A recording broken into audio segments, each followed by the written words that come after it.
I'm vengeance.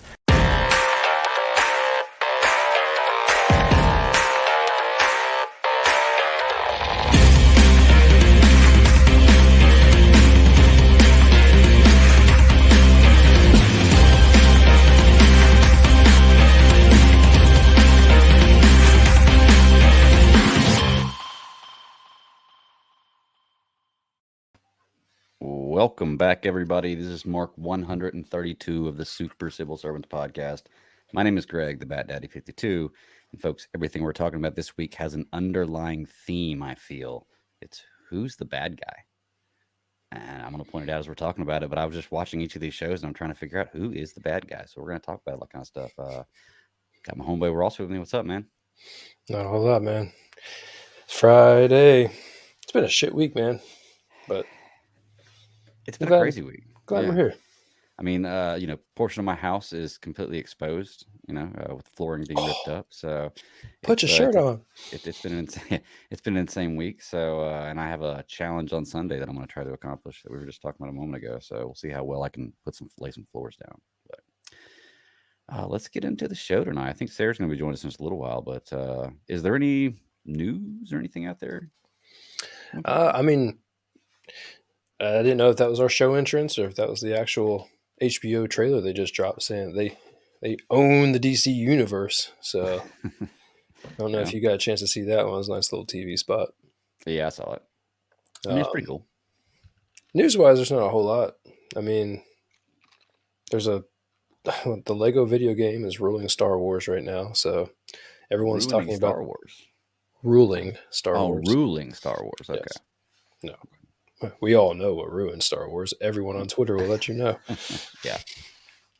Other than that, I mean, countdown for Obi-Wan. Not too We'll have to see. Pretty much hanging out, wait for that one. Yeah, I haven't had my ear to the ground on any kind of news this week. It's been like you said, it's been a crazy week, so I don't really know a whole lot of anything going on, just other than what we knew before coming up. We got tickets for Multiverse of Madness. Yes, that's exciting because we're trying to put that together. You got yours for the Saturday show, or did you get the one? I'm gonna try to go Friday. Okay, so that's not the one in Raleigh. No. Okay, gotcha. All right. I'm doing it local first because I know. Actually, I mean, it depends. I may be able to get on back home before we actually do the show Friday night. If we do the show that Friday night. Yeah. I try my best to keep my mouth shut about it. Yeah, I'm not going to see it before because I think we're all, we're the three of us trying to plan to go see in Raleigh in the 4DX theater, and I've never seen anything in a 4DX theater, and this is going to be a crazy movie, so I think I just want to save all that excitement for that moment. Otherwise, I probably would try to go and see it probably that Thursday night. But did you ever go to like Universal Studios in Florida? No, I went to that when I was younger. We went to Epcot and Disney once, but never went to Universal. You never went on one of those like theater rides where they did like Days of Thunder. So it was the NASCAR one. They had that at Carowinds. Yeah, was that Carowinds? They had that thing. Yeah, and they Universal had like the Terminator one. Yeah, and Ripley's, believe it or not, has something like that. Like every Ripley's place on every beach you've ever gone to, or at least in North Carolina. The beach. Yeah. But I'm hoping that this 4DX theater is a little bit more or a little bit better experience than those. Those seemed a little low budget. I mean, even the Days of Thunder one, because you got to think about it. Days of Thunder, that was what, early 90s movie. So that was when I wrote that. I mean, what's his name? Cole something. Cole Trickle. There you go. I don't know, but it sounds right. I'm not sure, but yeah, I kind of lost the lead there on what we were talking about. Tickets, man, tickets. I got tickets. Yes, we got to figure out if we're going to try to go. The downside being that if we do it on Sunday, like I said, it's Mother's Day, so yeah. I actually spoke with Ashley about it, and she was cool with it. Ooh. She was like, "Yeah." I mean, because think about it, it's an adventure. She enjoys the Marvel movies, and going to see it in a theater like that would be a cool experience. So she was like, "Yeah, I'd be down for it." It only puts a dent in my plans as far as trying to get someone to to watch the other kids. Yeah. So I don't know if I can swing that. I'm trying to figure out alternatives, but my life has been trying to figure out alternatives for quite a while now. So I hear we're going there. Um, Now let's see what else has happened. I mean, there's not a whole lot in the news. Netflix is making everything. They're just making deals, trying to make stuff. I mean, I didn't watch that new Judd Apatow flick that, uh, oh Lord, what's her name? Who played, Nebula? Man, I can't remember her name right now. I know you're talking about, but I can't Yeah, remember but her name she's in either. it, so I heard nothing great about that at all. Beyond that, we know that, let's see, your boy Zack Snyder he's putting together a new movie. He's got Hmm. writers and stuff involved. I don't know the name of it, but he's got man, I'm blanking on names, but he's got the guy who played Robin Hood Men in Tights and Princess Bride. He's going to be in it along with Oh, I can't remember his name either. yeah, but I I know, know but I know who you're talking about. um, him and the guy who played Yellow Jacket in Ant-Man. Okay. So I mean, this Everyone's sounds great. making stuff. They're putting stuff together. Right. There's a whole lot of workings going on. I think right now we're kind of in that, like I said, I made the joke countless times of content will never run short now. I don't think they're running short. I just think what's happening is they're about to catch back up. I think they've got everything made for the blockbuster summer. They've got everything made for the return of fall. And I think right now they're making deals for next year. So, I mean, Netflix, to be fair, can make a movie in about 60 seconds flat. So, No. who knows when they're going to be unveiling all of this stuff. But Well, I mean, they got to stay ahead of the game, you know. yep. And I'm sure with what's been going on in the last 2 years, it's kind of actually probably helped them sandbag some stuff to be able to stay ahead of the game while we're getting so much content right now. I'm trying to think. I haven't watched anything new this week. I don't think. Is there any kind of new shows or anything? Ashley usually puts something on new and crazy, and I'll end up watching it, and it's usually hit or miss. But I can't think of anything off the top of my head that's happened this week. I finally watched the first part of the last season of Ozark. Oh, Finally got around to doing that. okay. What you So, think? spoilers, gunshots and people die. Yeah, Ozark. Wouldn't be that Yeah. without it. Yeah, that's a pretty amazing show right there. I kind of hate it's coming to an end. I found that anything with Jason Bateman in it is pretty amazing. I was not that big on Arrested Development, but there's a lot of shows out there that people are either on board with, is that, Uh, man, does it create tension. And I've heard countless people say, but I can't watch that like before I go to sleep. Like there's just too much going on. And if you think right. about it, a day in the life of that family, holy hell. I Yeah, mean, that makes my life look bad. that was one of those shows that I didn't catch when it was new, and we caught up on it last year sometime, I think. Mhm. So I enjoyed it, but I haven't gone back. Well, that's not one that I would go back and watch again. Like there's a lot of sitcoms I would go back and watch again, and I still do from time to time. It's just I don't think I go back and watch it again. But I still, once again, haven't seen anything. I can't think off the top of my head with Jason Bateman that I didn't like. He writes a lot. I mean, Yes, Ozark made me realize how much that he actually does write. But I guess with the rest of development, he really pulled off a lot of contracts. So mhm. it worked out He's really been. well for him. This has been one of those guys who's been in Hollywood his entire life and is Yep. still relevant. A lot of people who start that young are not as relevant when they get older, but he just maintains it. So, Mhm. all right. Well, I don't know where Sarah is. Do you want to get started talking about one of these shows? Stinks because I did have something for Sarah. Paramount Plus was dropping the Star Trek motion picture in 4K, the director's cut. I Mm-hmm. knew they were coming out with them, but I didn't know they were going to put it on the streaming service. I thought it was going to be like a collectible thing. Hmm. And Bond movies, I don't know if you're into Bond movies. They're hit or miss for me. I mean, I don't have a problem with Bond movies, but when they come out, it's not like something I got to go see right away. It's just cool if I see one, I see one. And they're Well, they're it's usually on really Prime. good. It's just, huh? Prime's about to give you all of the Bond movies for a Nice. limited time. coming on the 15th, I think is what it said. Is there a Bond movie coming out within the next or sometime soon? No, the last one came out last year. Okay. Generally, that's like a It was marketing a trick they November use. movie. It was the last Craig movie, Daniel Craig movie. Oh, speaking of Bond, and the only reason I thought about this is because there's so many Bond movies.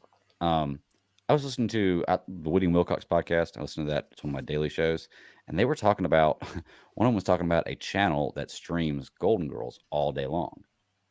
And when the others were asking about like what that was, I've never heard of that. They're like, yeah, there's all kinds like that. One that does for Star Wars, and all it does is play Star Wars all day. Do you know anything of this? Do you know of an all day Star Wars streaming channel? Because I Yeah, don't. there's a lot of those. Well, I can't even call them tertiary. I mean, they're like way back wherever streaming services out there, and not only that, but if you paid for certain types of cable, they have like their own proprietary channels, and so they do stuff like that.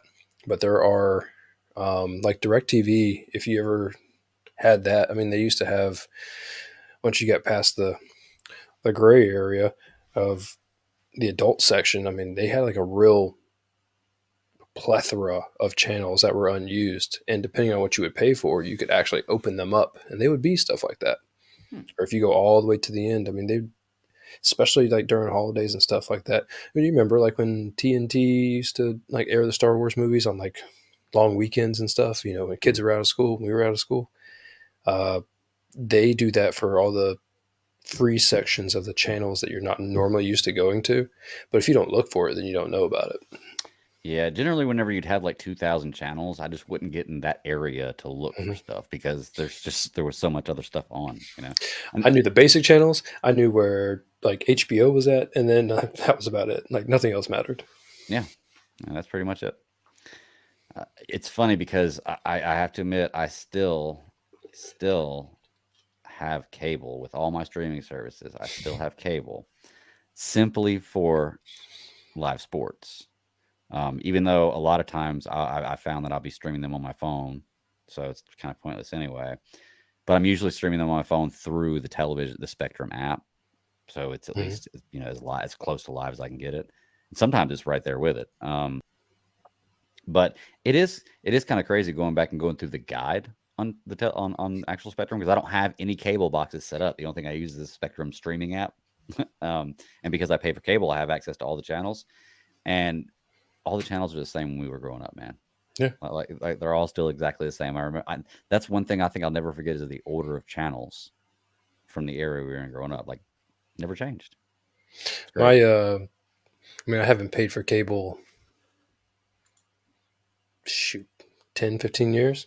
But I'll tell you, like right now, like I, I am piggybacking off of someone for only one thing, and that's for my F1 races because I. Here's the thing, like I have the whole bundle service for the Hulu and the Disney and the ESPN, but ESPN Plus is a bunch of nothing. I mean, like at the end of the day, like there's stuff on there. Like if you are really into like the documentaries and stuff like that, that's cool. But like if you want like live stuff, like you can't get that crap on there. Yeah. And so like I'm real big on racing. Like that's my F1 is a long, long season. It's almost all year long. And so like I watch it when March Madness is on. I watch it when football starts. I mean, like they take a summer break, but beyond that, like I'm watching F1 all the time Hmm. whenever it's available. And so beyond that, I don't watch anything else. It's not a streaming service. I have a satellite or a dish hooked up in my attic for local channels, and that's about as far as I get. Hmm. But now much anymore, you have Paramount Plus. They have all of the Paramount stuff. So CBS included if you want like live stuff. Well, that Apple's is doing baseball now, I mean like everyone's getting involved. yeah, that is the other benefit to the paying for the cable is I think it gives me access to like more stuff on CBS All Access and stuff like that. So I mean, I need to get rid of cable though. Yeah, And you do. I never use it except for sports, and usually, like I said, I'm watching sports on my phone while my wife's watching something on television. So Get a good satellite, man, and put it on. You can split it to multiple TVs, but just put it on your main TV. I don't even need that, man. I'm a buffoon. I pay for every streaming service there is. Like, there's Yeah, but always something for me to watch. sometimes you don't want to sit there and watch Like I don't watch Panthers games on my phone unless I have to. You know, I'll turn around and just put it on the local channel unless they're playing on CBS. So Yeah, bigger games, I'll figure out a way to watch on television. That's usually why, like I said, I have the cable. But yeah, if it's just like a bullshit game that I don't care about, I'm just watching just to watch. I don't mind watching on the phone, or I'll come in here and watch on the computer. But yeah, man. And Travis, I like your little jab there, but you're right. You're absolutely right that I have time to watch more nerd stuff now that I'm not watching in the NBA playoffs. So I'm still gonna watch them, just not gonna be as fun. But well, he's about to. I don't know. I don't know. Travis has Amazon Prime, but I heard they're hiking the prices up there too. well, everybody's talking about hiking the prices up, but what a surprise! The prices are going on everything everywhere anyway. Yeah. So it's not Cost a of living this year to increase with inflation was like 5.8 something, and like yeah no one's getting a 5.8% increase in their yeah. pay. So I mean, what can you do? But all right, well let's get into some of these one of these shows then, man. Let's start with I want to start with the I don't know which one Sarah would want to talk about the most. Either way, we'll get her opinions when she comes on about anything. Let's start with Moon Knight. It's the last one I watched. All right. This show's confusing the crap out of me, man. Like it It's really, really supposed to. is. Yeah, and I know it's supposed to, but they're doing a really, really good job of it. I mean, I get what's going on, and I'm following it to a certain extent, but I'm still got questions, and I'm liking the way they're doing things. Oscar Isaac's doing a fantastic job acting. I like the fact that he has to kind of do two roles in this, and you see more of the second role. We got to see a little more of the suit in the second episode, but not much of it still. Um, I don't have a problem with any CGI so far. So storyline's working well. I'm enjoying Moonlight. It's surprise another good Marvel product. So what are you thinking, man? You still loving it? I only had problems with the CGI in the first one, the two Okay. places that I pointed out.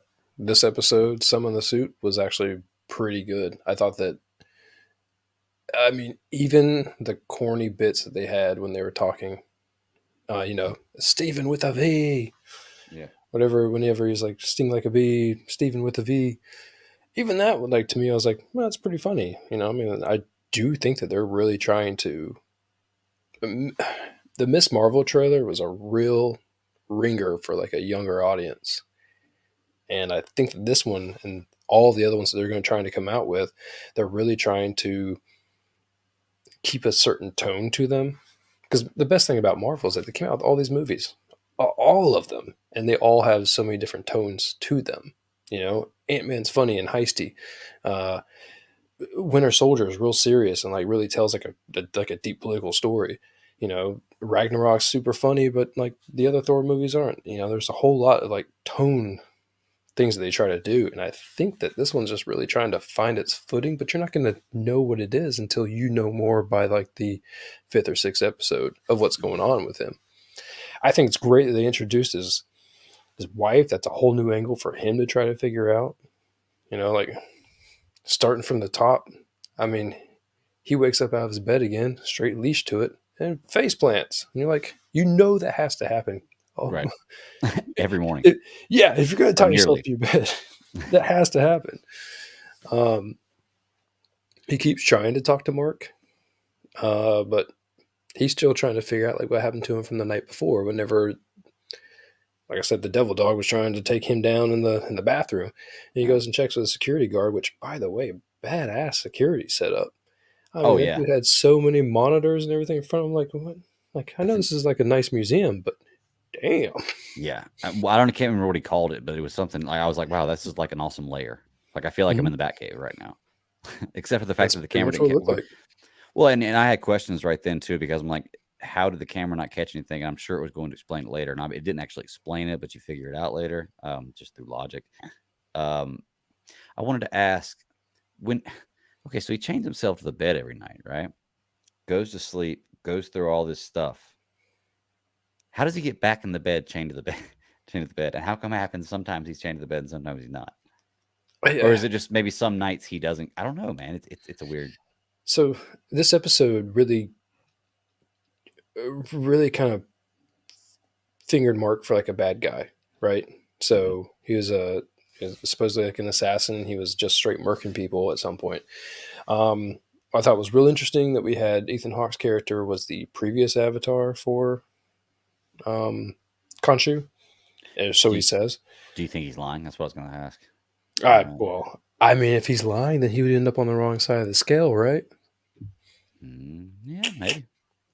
Um, but I think that what's trying to happen is, the whole reason that Steven exists is because Mark was a bad guy, and he's trying to figure out, like, maybe like an escape plan. I feel like Mark is super smart, and he's really trying to.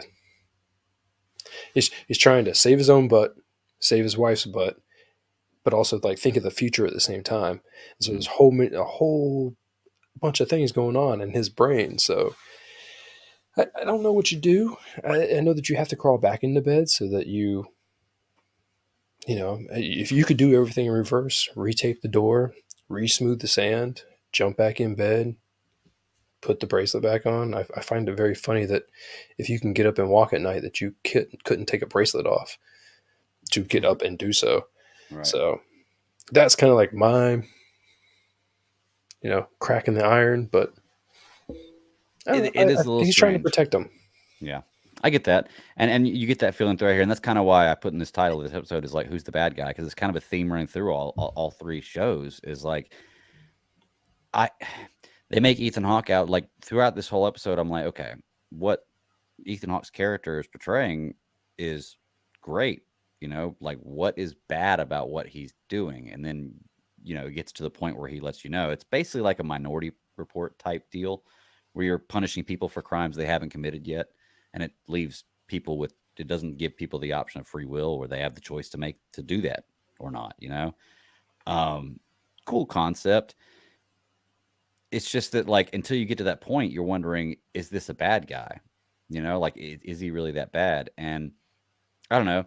It feels like Kanju, I guess is his name. They're making him out to be the asshole along with Mark.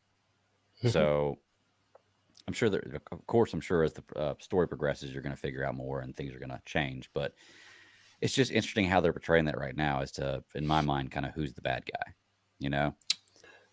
Well, you remember Falcon and Winter Soldier? Uh, was there Carly Morgenthau? Whatever the bad character's name. The whole point was that they kept on making that protagonist seem like they were really evil, Mhm. and what they were trying to do was really bad, only to turn around and flip it on its head and be like, we were trying to do good from our point of view, but it's not the same point of view that you have as the hero. Right. So for this one, it's always how do you tell a good story by keeping a good twist in there. I mean, if Khonshu's, they do make Khonshu out to be like a bad character. Mhm. And they do it in multiple different ways, by the way that he talks, by the way that he's interacting with everyone else. Well, not everyone else, but the way that he's interacting with Mark and Steven. Um, the simple fact that Ethan Hawke's character can just tell what he's saying without knowing that he's there Mhm. or hearing him. So it's all real interesting. I That's the secret layer, like with the storage room that Steven had. Well, Mhm. Mark had. Keep going back and forth on this one. Right. So, Mark, he ended up having the little beetle compass thing. And not only that, a ton of money, clearly his passports, weapons, and everything else in the storage locker. And I thought that was a real cool move they did with the storage locker again, with another QR code and another free comic. Not the first time they've done it, but as soon as I saw it, I was like, yeah, pause. That's going to get you a comic. Oh, was that the one on his key? The QR or Uh, the on the front door of the storage unit. the front door of the storage unit? I know you'd I mentioned can something see like it. that, but I didn't catch it whenever the show was going on. So Yeah. I'll check it out though. Yeah, the storage unit was really, really cool. This dynamic between the two is kind of crazy because I don't know. I guess putting myself in that situation, in how I feel like I would be, and I've never been in that situation, and I probably Oh, wouldn't react like this. I freaked feel like out. I would let him take over a lot more Mhm. or a lot easier, you know.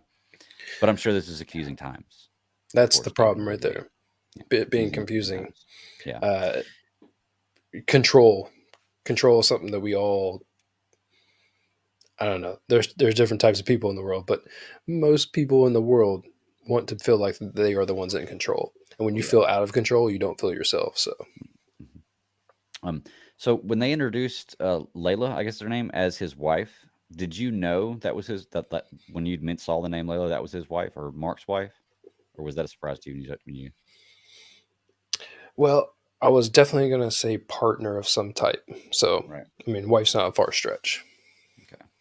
Yeah, I had no idea, but it'll be more interesting to see how their characters play out. And from what I'm understanding at the end, basically the reason why Mark is continuing to do this stuff is because he doesn't want her to be the next Yeah, Avatar, correct? So as long as she's he's real doing it, she shisty. can't.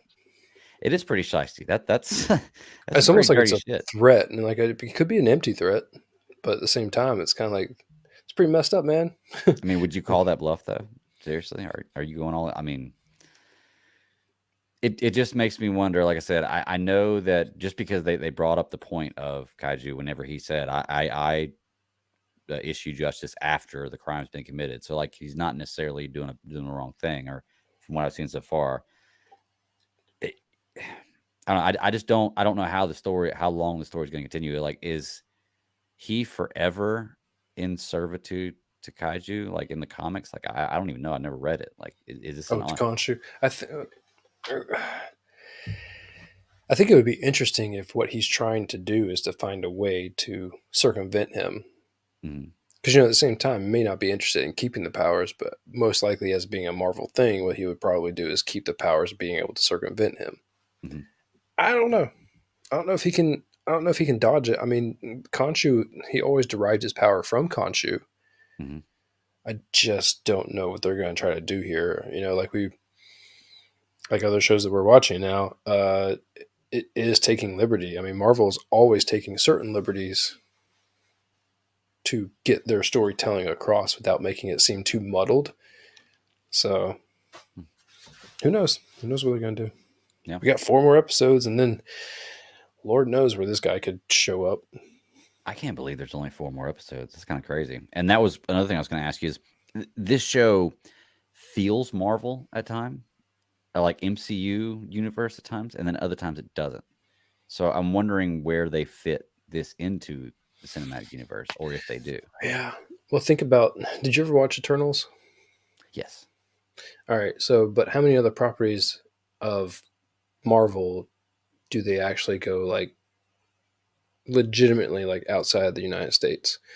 Not like Sarkovia or I mean, like, there's not a whole lot of places they truly go. They have a hangar fight, or in Civil War they have their big fight in Germany, Mm, but you're not interacting with the other with the environment there. right. For And the so most part, the setting of the movie is in this America. shows like really enacting or really acting with the environment, and such a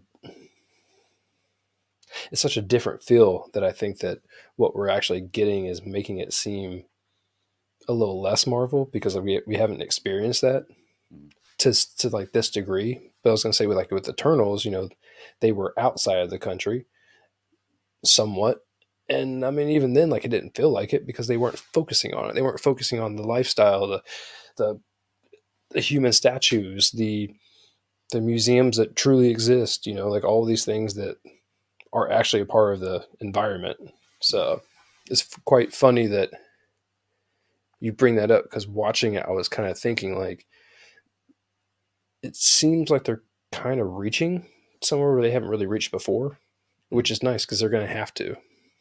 They need to make every other country in the world feel involved in order to truly be prosperous Oh, in 100%. Yeah. all you know their global box office. So Mhm. Well, I guess you have Shang-Chi. And I'm trying to think. I guess you're right. Most everything else is, I mean, Black Panther is mostly based out of the United States. But you're right. There's a lot, most of the, for the most part, it is all based United States.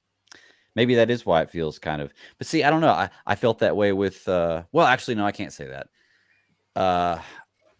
Uh, Shang-Chi felt very MCU, but it also felt very Disney to me. So maybe mm, that was this one doesn't feel Disney to me. It feels like a different property, and there's a little bit of MCU touch into it. And I'm just wondering, like I said, how they integrate this into the mainframe, the big system here. But I'm sure they're going to do a good job with it. Like I said they got a pretty good approval rating so Yeah, far. you know, So with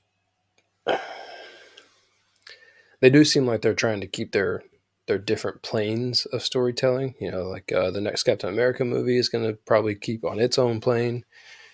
I mean, it really needs to, because they really need to build Sam's character up to be Captain America. But I mean, there's so much on like the mythical parts of it right now, with Doctor Strange coming up, and then you're gonna have Thor, which is really gonna delve into like Norse style telling. Um, Not just that, man, it's gonna be completely different. Like I can't think of anything that we're gonna get that's gonna feel like the old Marvel Cinematic Universe. Anytime you see that the characters, clearly they're going to pull you back in, but I think they're really trying to shift. And a lot of people don't like it because it's so new so fast. You know, like if they would have waited, you know, Star Wars had the dark time of before the prequels came out. If Marvel did the same thing, people would, one, be mad because it took so long to make movies, right. but two, like there's no good way to pull that band-aid off and to start Mm-hmm. fresh and tell your new story. I got faith in them. I mean, they've made some movies that I'm not a huge fan of, but at the same time, they tell a story, and that's what I want. That's my background in why I enjoy TV and movies. Mm-hmm.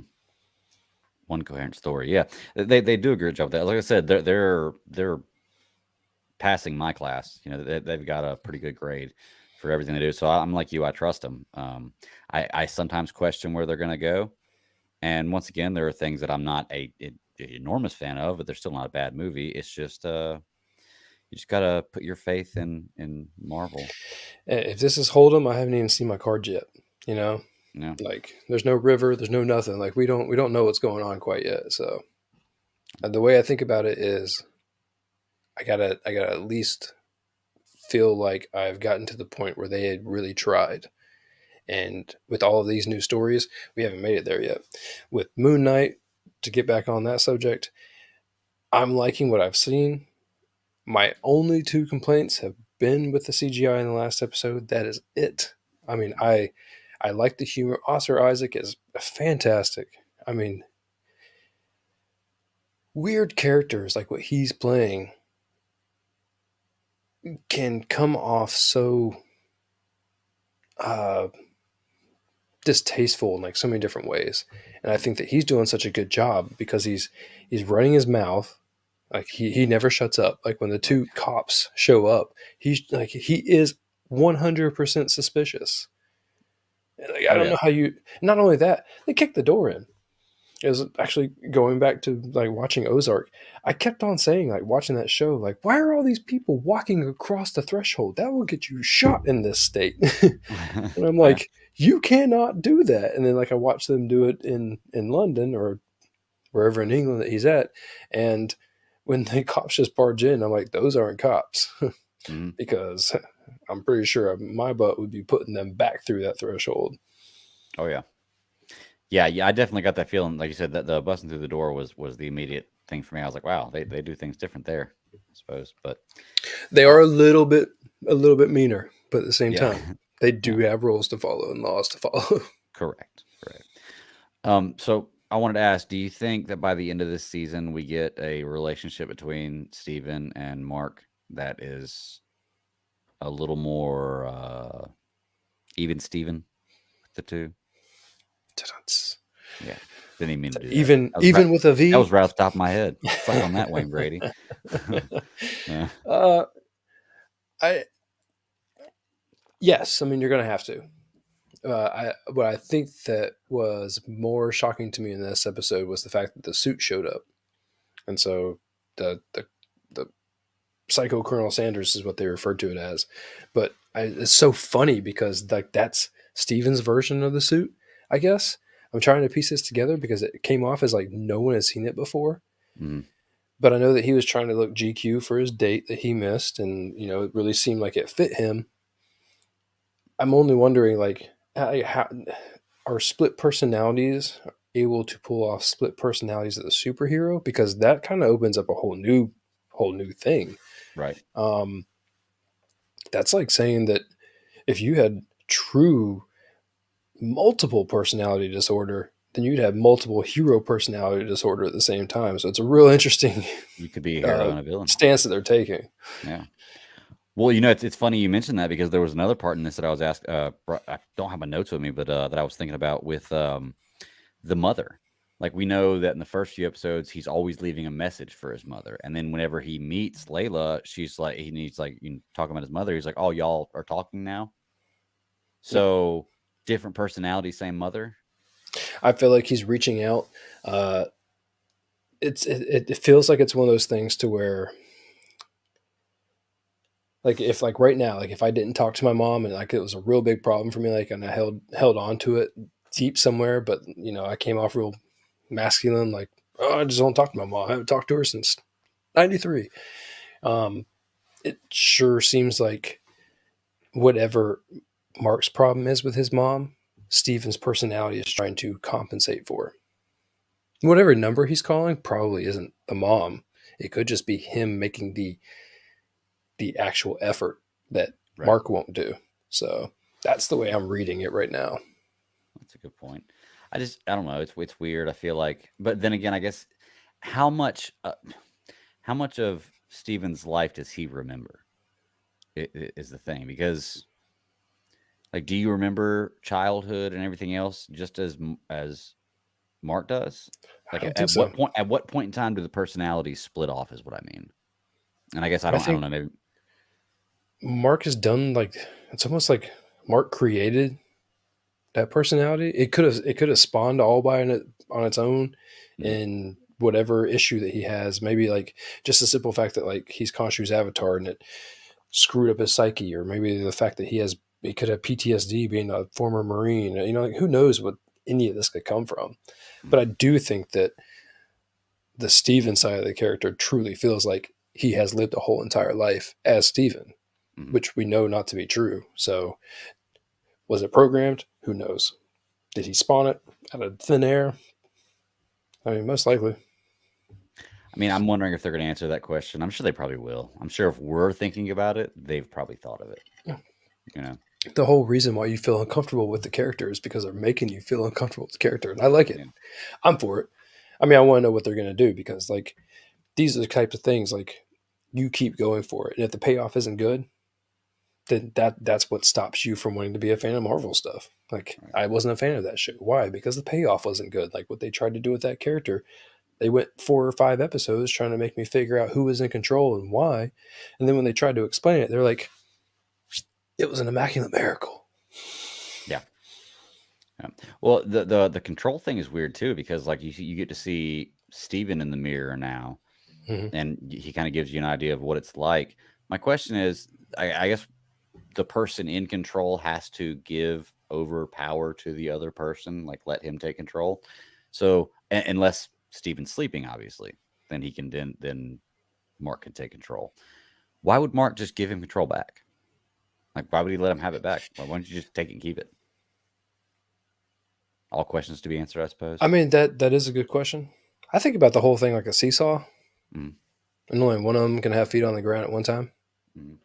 Okay. But beyond that, I because there's only two personalities that we know so far. I mean, now there's two hero personalities, so weird.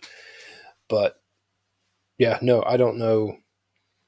I think that Mark doesn't want to give him control because if Steven's in control, then Khonshu's not going to like try to do his bidding, and Khonshu only needs Mark when he needs him. And so what Mark is trying to do is to cease to exist unless he's called upon. Because he probably hates whatever it is that he was, like I said, murking other people out in the middle of the desert for. So he's probably unhappy with his previous life. That makes sense. And yeah, I guess that would make sense about leaving so that way his wife didn't know where she was to basically protect her. So that way, Yeah. okay. Hmm, I get that. But we did get that hero shot with Mark in the suit when he was running across the buildings and he jumped right across the moon. I mean, I think that we've seen now most of the trailer footage with 2 episodes. I don't really remember the trailer, to be honest with you. Well, But multiple trailers, but when they kept doing the TV spots, we kept seeing a bunch of stuff from this episode. hmm, Him pulling the crest off his chest and stuff, and like all that. Which that was a crazy spike when he threw that jackal.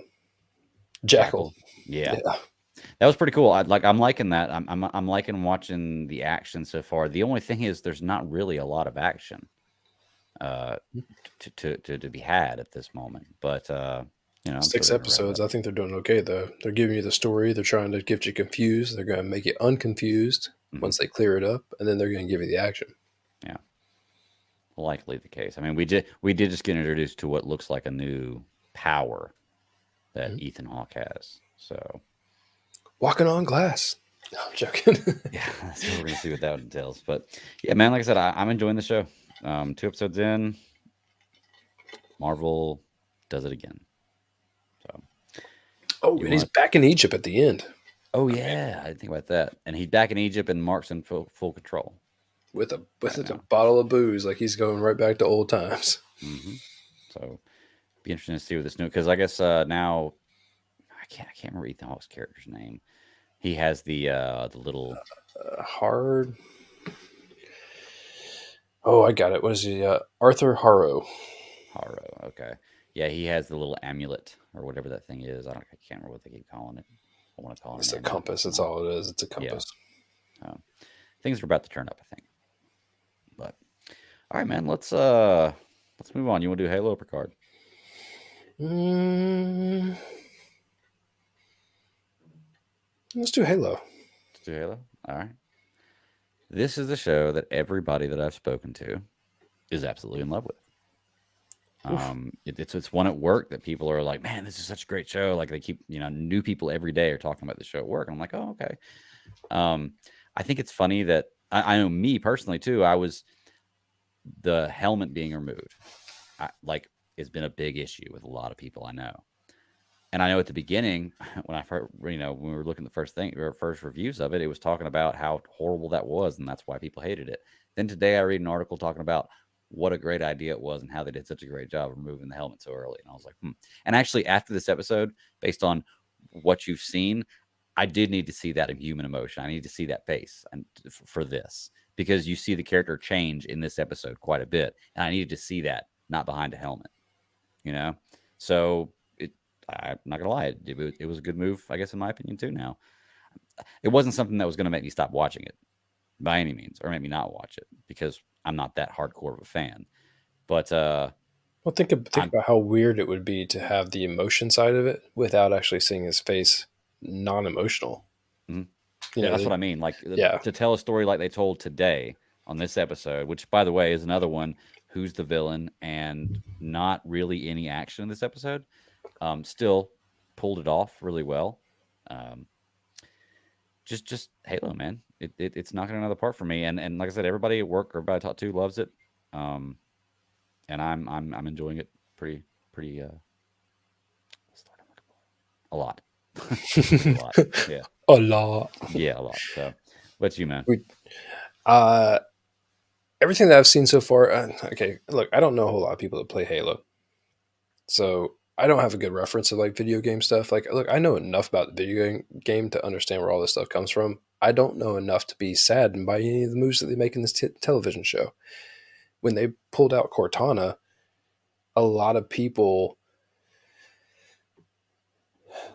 just from what I've read, a lot of people seem like they were okay with it because they changed enough, but still made like her feel like she looked like she was straight from the video game. Mhm. The Clearly the voice, because it's the same actress, and I mean just a whole slew of things that kind of came with it were enough to make people still be okay with it. Mhm. The concept of that Cortana character, of how they're doing it in this show, is weird to me. Like I haven't quite wrapped my It head is. around exactly what they're trying to do, because how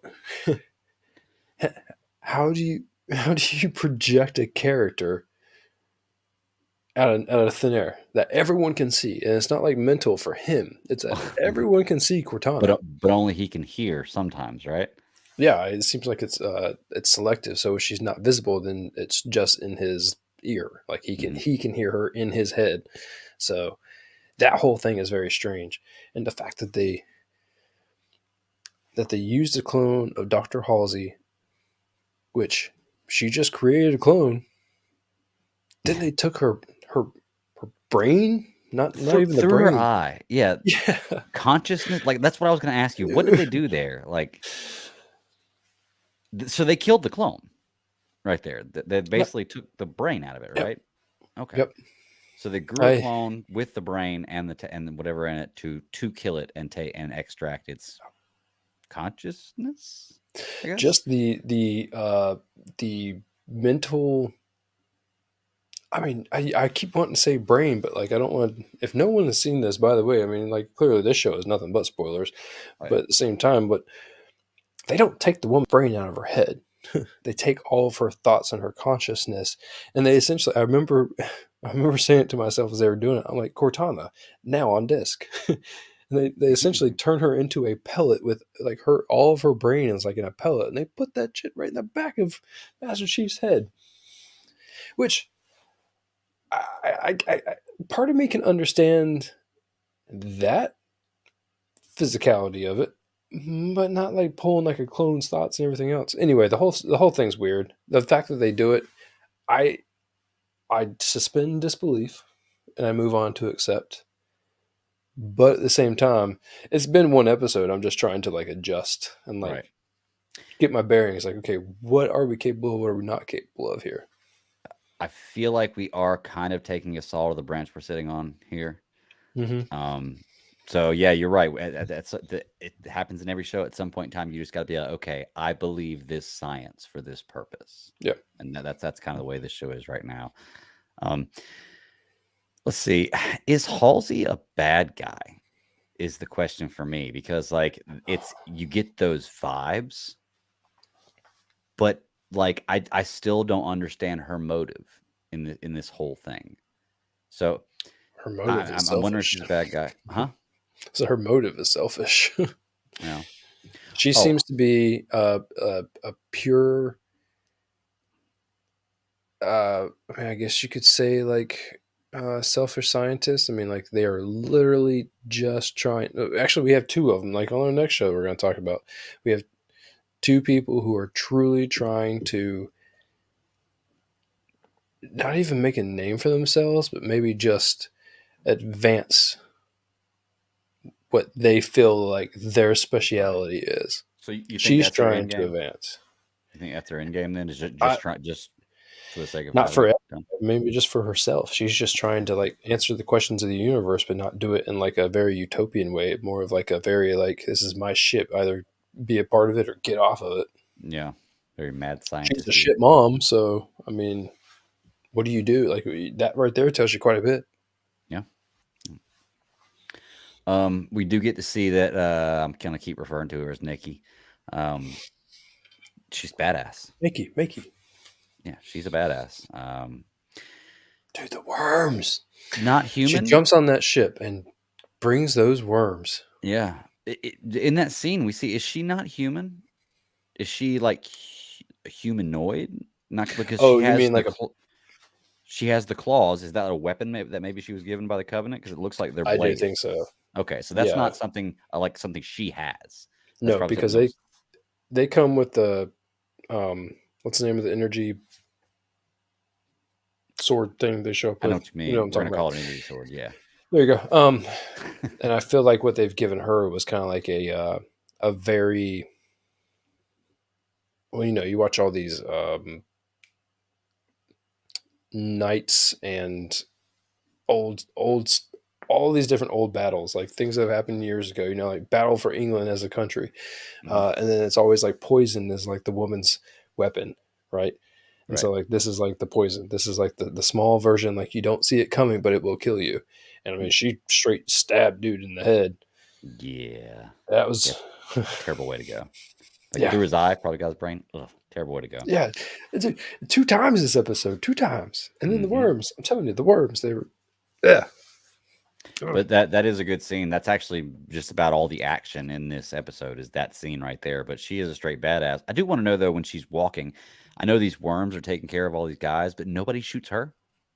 Like she's mm, just walking down the chaos going on, and nobody shoots at her. And I was like, oh well, story. She can't be killed right here. badass coming through.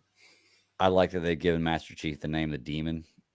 You know, Yeah, and they're gonna get the demon's head, and I'm like, okay, that's cool. That always sounds cool. But yeah, I didn't know this character going in, what you were gonna get out of her, but apparently she is a badass, and we got a little background for her too. It gives a little background to the stories because when you first get introduced to her, she's reading human stories, and the Covenant's talking about wanting to learn about them or hear about them or something like that. I can't remember. Um, and in that scene, did they beat that little boy to death? sure looks like it. I mean, like, it was pretty brutal. I was watching it and I was like, wow, they just did that. They just like beat him to death. And it shows it just like, wow. Okay. So, and that was when you You know, find it's out that, me. huh? That happened, and as I'm watching it, I'm like, well, he didn't listen. It's true. It's true. Didn't eat your I vegetables. was like, that makes me such a bad person. But no, then you find out that when the Covenant finds her, that she was actually what they were looking for, which was a twist. I didn't know how they were going to spin that, how they brought her back, but apparently she is the chosen one, and I guess John shares the same powers. So I did like to how it showed the when he has the pellet in him, and there he's touching the artifact. It works, and they try to kind of take his consciousness away, and it stops working. Hmm. So like they can't get past that firewall, That's right. which is pretty cool. And we do learn a little bit more about him. You know, a little bit more about his background, his life, his planet where he comes from. So apparently now, I guess, chosen one from birth. I'm assuming is what this is what they're trying to portray on a planet that was not inhabited by anybody, and I guess was being. Did the Spartan program begin from that young of an age? Were they prepping Are them you or combing them for that? talking about John's planet? Yeah. All right. So what that whole thing seems to be is that there was a full civilization on that planet. And then they said someone brought like a viral infection that basically was wiping everyone out. He seemed to be one of the refugees that got out. So if it was like, send your kids, send your wives, they just sent the kids off, and whoever else was able to actually make it onto like a transport to get off the planet, and they basically quarantined that shit, and everyone died. Um, I don't know what happened at that point. Clearly they're going to go back and try to take a look, Mhm. but that's the mentality. And whenever he was an orphan, he fell into the science clause of Dr. Halsey and her Spartan plan. So Okay, that makes I sense. don't know if what was the dude's name? Soren. I don't know if Soren was also from the same planet. The friend from the meteor Missing the arm. deal. Yeah. Yeah. Okay. So I don't know, like if that was kind of like they just pulled a whole bunch of kids off that planet, or if they just randomly picked people, or what the deal is. But Well, my question is, you see him having flashbacks of his childhood, and he's drawing the artifact. artifact, and then the other piece that goes with it, and you see he has two pieces of paper, and he puts them together, and his dad's like really angry about it, and like really upset, and like taking the paper and destroying it and making him bury it. I'm assuming that's what they were burying was the papers, which is a I mean, weird way it to get rid of sure them. seems to him that he thinks that it's not. He thinks that it's like the other part of the artifact. I feel like that's what Oh, I you thought think was the he's whole reason why burying the he other wanted part? to go back. You think he's burying the other part of the artifact? I mean, I would just burn paper. That's what I was thinking too. That was my question. And the other question I had is, like, what does his dad know about this? Like, so apparently the knowledge of this has been with somebody else that knew about it, obviously. Otherwise, what the hell would his dad have a problem with him drawing that for? So obviously this is not a secret. Somebody knows about it. And I'm Yep. interested to find out the story behind there. So And then that everything went sideways, and it was actually a really good scene when he pulled his pellet out. It's very interesting because I mean, they show Halsey's smarts by basically by her telling Cortana like you have to be the friend.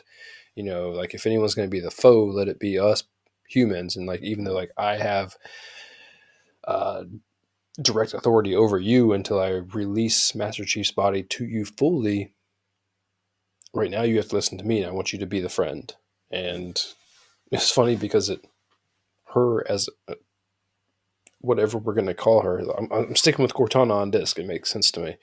Uh, that she's able to feel uncomfortable with those orders. And that was, So, yeah, that was another thing I was wondering was, is she going to end up being a good guy? Like, or because I still don't know oh, if Halsey's to a bad help. guy, but yeah, like, is she going to do Uh, the right thing? Once she's given root access to Master Chief, we'll see what happens. But I think that it's pretty telling now that she is having struggles with what she's being told to do. But at the Mm, same time, seeing Master Chief without his pellet in and how quick his world opened up, and he has a thing for laughter and music and applauding, like in crowds, like he wants to feel these things. I don't know when he was taken in as a kid, so I don't know like how long it would be that he actually had emotions, hmm. but it was a very eye-opening scene. Yeah. I love scenes like that in TV and movies because it always feels like, you know what, you gotta slow down. You gotta Hmm. slow down. You gotta like look at the world around you and like really take in the small things. So Yeah. like that. And that was a great scene. That was that moment where you needed to see his face. Yeah. He didn't need to be in uniform. Now, granted, I do want to see more of Master Chief in uniform doing some badass things, 'cause we haven't really seen a lot of that throughout this series. The intro was great, the battle scene, but beyond that, we haven't seen a lot of the Spartans doing a lot of badass things. So I'm We hoping that do comes get pretty 9 soon. episodes, so we do get a little bit more of this one. Yeah, and I think this one was a little bit of filler to that point, but it was a lot of story that needed to be filled in. What do you think about They, this they, whole? Oh, good. they did it with more than just his face too. Like it's really funny because they were essentially dressing him down more and more as he was getting closer to that He was uh, acting more pellet human. list. Yeah. Not just that, but I mean his physical appearance. He goes from being the Spartan in the full suit to being in his undersuit with like Hmm. whatever the Under Armour is, which is badass. I love those suits. I think all Yeah. of the suits look great. Yeah. But then like once he pulls his pellet out, like he goes out and like bare minimum uh, standard issue gear. I don't know what you want to call it, Yeah. but no identifiable marks. But he's just walking out. It's funny because it just kept on being less and less and less until he got his pellet out and he was walking around people. Because everyone says that he has a really recognizable face, being the face of the Spartans almost. Mm-hmm. Did that pellet ever get put back in that we Not in know this episode. of? Okay. Which I like that concept actually. It's pretty the idea of the pellet taken. Well, I don't like I wouldn't want to do that to somebody, but like the way they've explained it, it makes sense to me. Like I'm like, Mhm. okay, I can buy that. So they've really No, I hard think talked too she's with him and his friend. I think she's playing fast and loose with Master Chief, trying to figure out what's going on with this artifact. She wants to know what's going on. She wants the next thing. Mm. She's And trying to then push science and whatever's going on next. and then we have the other scientist who is, I guess, the chief of artifacts, who's not getting access to this artifact and is kind of pissed off about it. Who Her now knows that daughter. Halsey's leaving and is going to get a chance to get to look at this artifact. So another storyline in there that I'm interested to see what happens, because it sounds like Very funny Halsey is that just, they huh? pin mother and daughter against each other. Like that Yeah. whole thing is very very interesting. Hmm. Like my mom is the one that's doing all this bad stuff, and I can't get like a single thing. And like here the daughter is to run the parallel mission to try to figure out what's going on with this artifact. Yeah. Oh, was that okay? Halsey has her assistant, that male. Was he trying to kiss the clone before Oh yeah. she walked in? He was doing that creepy thing. Okay, I Oh know. I yeah. was like, did I just see that? Is that what was about to happen? Because he was talking about how beautiful she was. I was like, well, okay, it's kind of weird. I'm But, gonna check your temperature as he licks his yeah. finger. Um, and then I guess the last thing I guess is Quan. Is that her name? Quan Ha. Quan. Yeah. I don't know where this story's going with this. I mean, I know where it's going, but she She's hasn't shown pissed me off. anything. Yeah, she hasn't shown me anything that makes it's like for me yet that's believable that she can go accomplish or do whatever she's going to set out to do. And honestly, I'm not even clear what she's set out to do She's at the pissed moment. off. Yeah. All of her people in her family, like her dad died, right? Mhm. So that right there, that emotion in itself is enough to like anger anyone. Because if you're either the type of person that's going to sulk in it, or the type of person that's going to try to turn it into a fight. She's trying to turn it into a fight, and she's so pissed off. And you see her trying to lash out against Soren, and Soren's like, "If he wasn't my friend, Yeah. I would squish your head." Mm-hmm. And he's got that look. That's what I love about Bokeem. Like when he acts, you know that he's got that look. Like I will shoot you, Yeah. and I won't feel bad about it. I'm just gonna do it, but Oh, I I can't hope do we it get a until lot like more of someone his else tells character. Yeah, I hope me. we Oh, get a he's whole lot really more of his good. character. Yeah, really, really good job. Quan, though, like to she's on almost like a vendetta, but she doesn't know where she lies yet. I think she's going to end up pulling Soren in with her to actually try to progress. Like I said on last episode, like progress Soren's thought process of the pirates like stealing from like all these the one nation that's trying to take over all of the universe or at least the solar system or whatever the case may be. They have so much power, and he's just trying to like give a revolution, like a different point of view. When you stick the two of them together, they're going to try to have a fight at some point against something. Mm-hmm. And then if this show goes on long enough, then it'll be a good like mix for the two of them together to actually progress into trying to revolt or bring other planetary governments or whatever up against in an uprising. So Yeah, it would be interesting. should be. Yeah, like I said, this show's definitely got me hooked, man. Not knowing anything about Halo going into it, I don't know how much of the story it follows, but I feel like once again, I didn't like the helmet removal at the beginning, but it wasn't something that killed me. It's needed now, and I'm liking this actor in this role. Yeah, I think they picked a good job because he Paul does the Shriver's done perfect. good. Yeah, he does the perfect stoic kind of, no emotion character, and then you see a total change whenever, like you say, he takes the pellet out. He plays that role well too. Like, oh, he actually smiles and looks like a human. That's crazy. And it's Uh, funny too because when I don't remember, no, it was before he took the pellet out, but when he's finally like opening up to Cortana, and when he's trying to like search for his planet, and she's mhm, like, "I can do this for you," because you start to see like how they could work in like a symbiotic relationship. Like she could really be his Jarvis, his whatever you need. Like I'm here and I got you.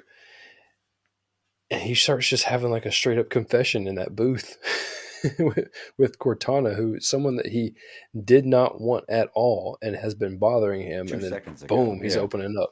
Hmm. So Yeah, that was a little that part rushed. was funny. And then she turns around and helps him. And then I don't know. I mean, like, it'd be interesting to see where they're going to go with this because Yeah. it could truly, like Halsey said, like open up his game like 100-fold. So Yeah. I mean, I know.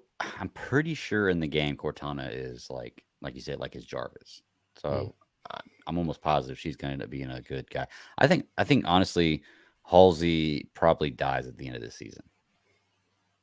I think it's going to be a big. But I think that's what like the big thing at the end is she's going to die. Not a sacrifice type thing either. Like she's going to do something stupid and get killed. But we'll see. I don't know. she's got to do something. She's either going to die at the hands of her daughter or she's going to die reconciling, trying to save her daughter. Uh, when you have that kind of dynamic, they tend to go that direction. All right. So we'll see. But yeah, but that's Halo, man. If anybody's not watching it, sorry we just spoiled a little bit of stuff for you, but it's great. You should go check it out. I had a friend at work that was telling me I just watched the first episode and it was great. He's like, I can't wait for more. And I said, well, third episode just came out last night. He said, oh shit, I can't wait to go home. I said, awesome. Let me know what you think. So it's getting better and better for me. But anything Sticks else you more, want to say man. about We'll see Halo? what they do. Yeah. I'm wondering, did Halo? It already got approved for a season two, didn't it? Didn't it get approved for a season two before it even came out? That was right. Yes, it That was did. Yes, that's it did. surprising news. So we're gonna get a lot more Halo. But, Well, we're definitely getting another one. So yeah. look, they have to do this at the end of the day. Like, I've made the complaint on this show before that if they go too long in between seasons, they run the risk of losing the interest. And unless you have that lightning in a bottle like Game of Thrones was, Game of Thrones is kind of like the last of its kind.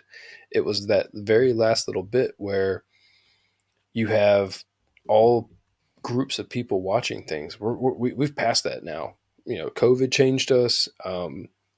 the ability to stream more at home has changed us, and the downtime in between shows is not something that people take lightly. If I have to wait too long for another season, yeah, I might not be coming back. You actually brought up watching what was that Amazon show? Upload. Oh yes, yeah. I watched the first season of that show when it came out. I knew the second season came out, but I didn't go back and watch it until like a little while ago. And that because that's what it is. Like if it doesn't hook me in super hard right off the bat, it's gonna take me forever. Yeah. Well, and that's the other thing too is I feel like it definitely depends on the show. Actually, I can't even say that to be honest with you. If I watch a full season of something, it doesn't matter. I mean, I want it to come out sooner, but it doesn't matter to me when it comes out. If I've watched the whole first season, unless I completely hated it, and I probably wouldn't even watch the whole first season if I did, I'm probably going to Yeah, watch the second season but because there's shows like Umbrella Academy, The Boys. Like it sucks it takes so long for them to come out, but man, when they come out, I cannot wait to see them.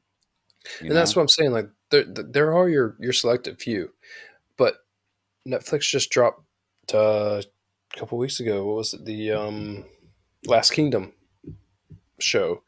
And I love the Last Kingdom show. Like when I watched it, like every time that I've watched a season of it, I've really, really enjoyed it. But I have not watched the newest season yet. Yeah. Like it's not on my like I have to do this type thing.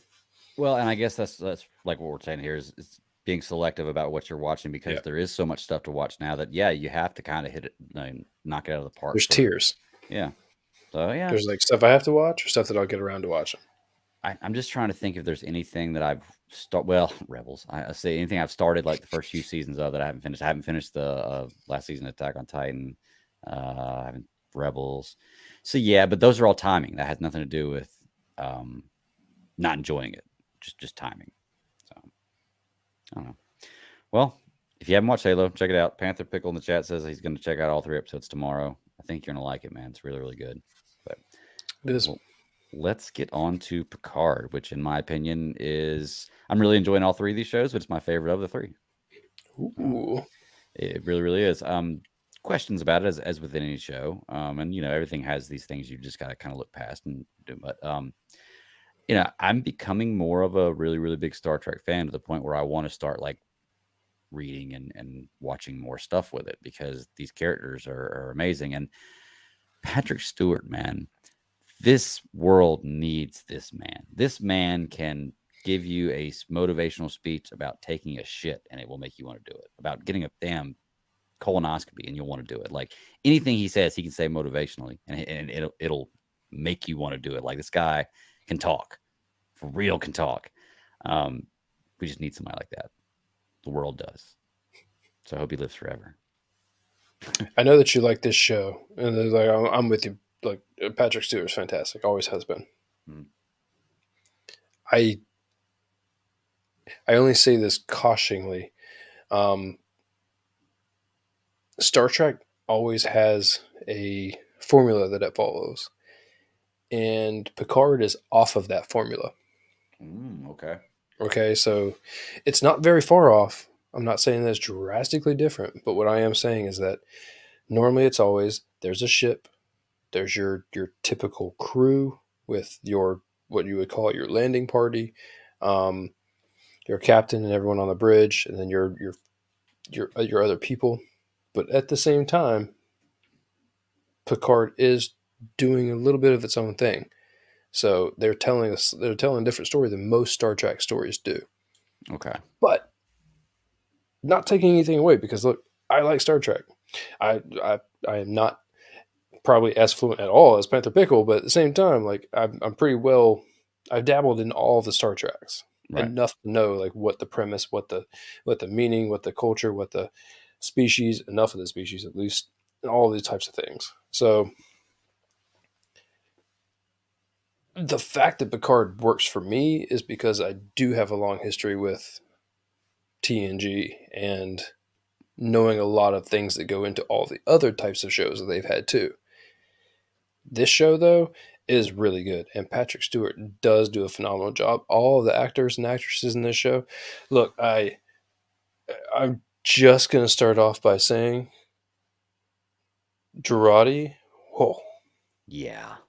Yeah, whenever she says it's the she's got dress and the pipes on her. the Borg oh, yeah.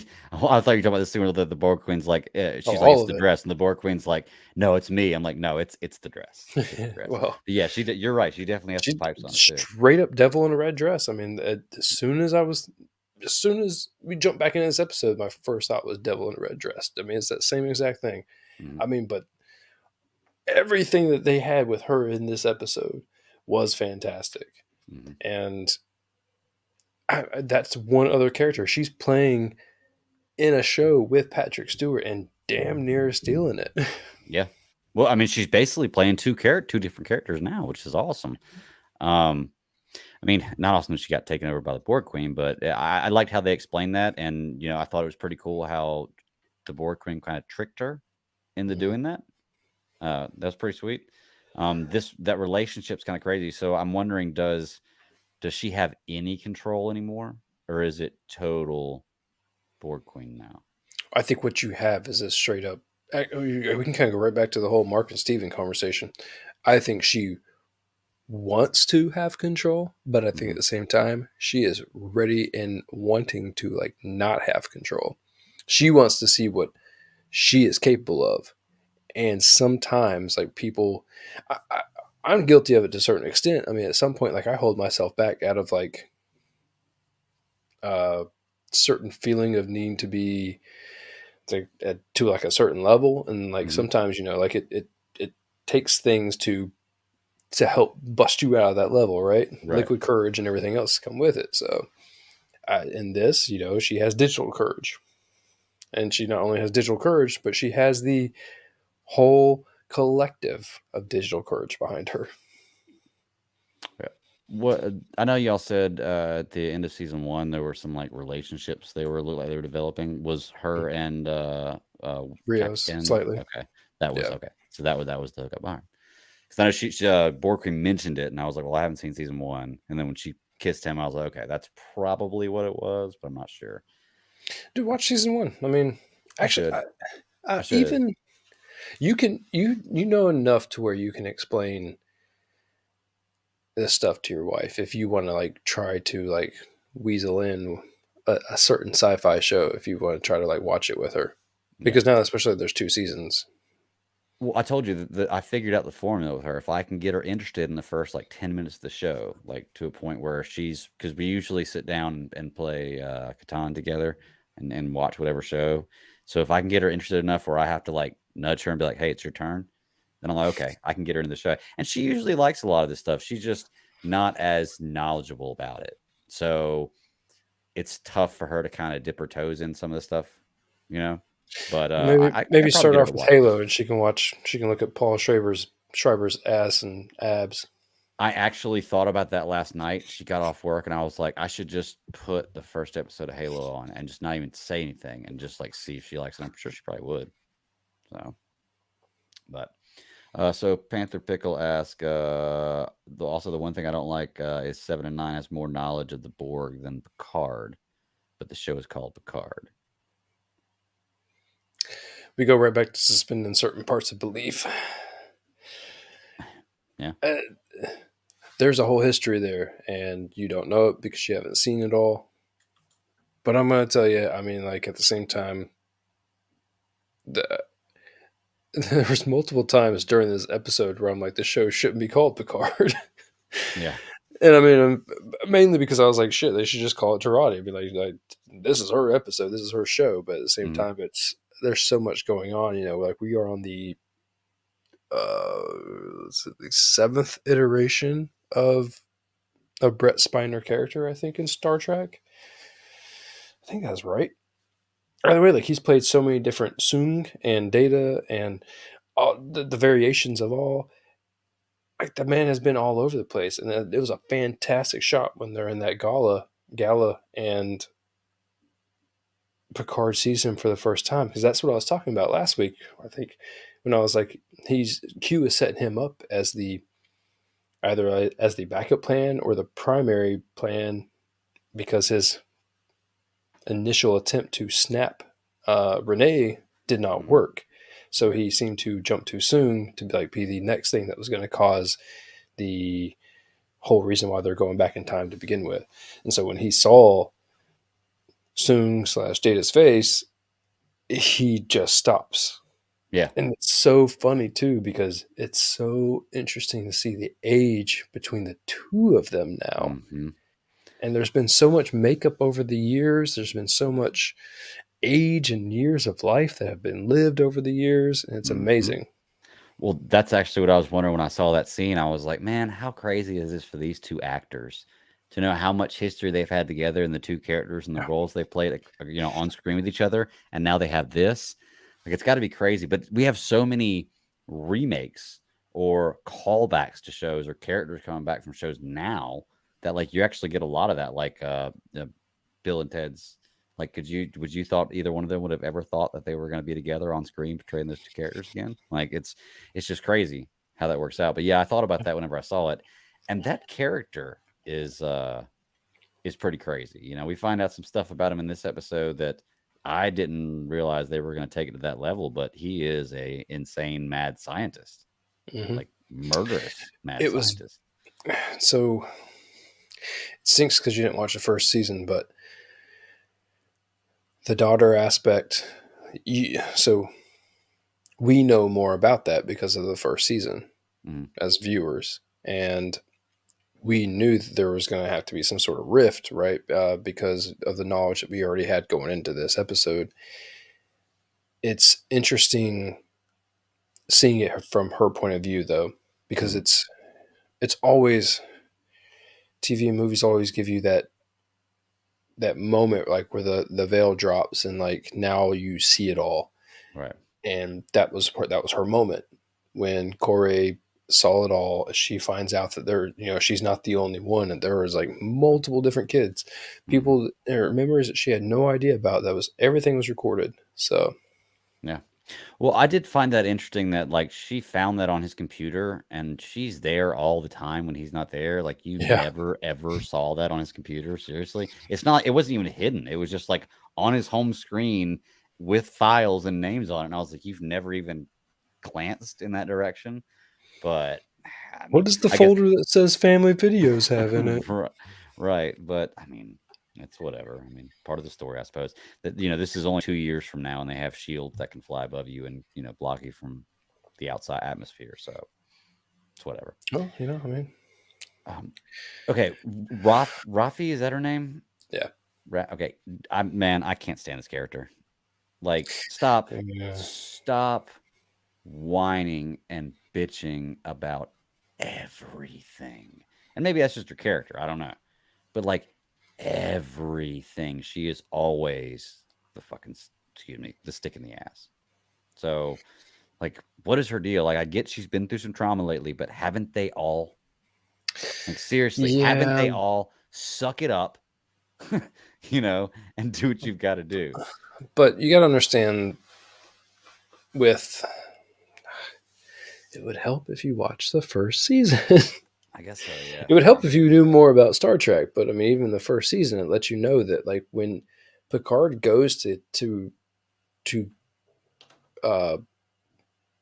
enlist is the wrong word, but to get her help again, she's already been like screwed over by him and not in a good position. She's the reason, or he was the reason why she lost her job in Starfleet.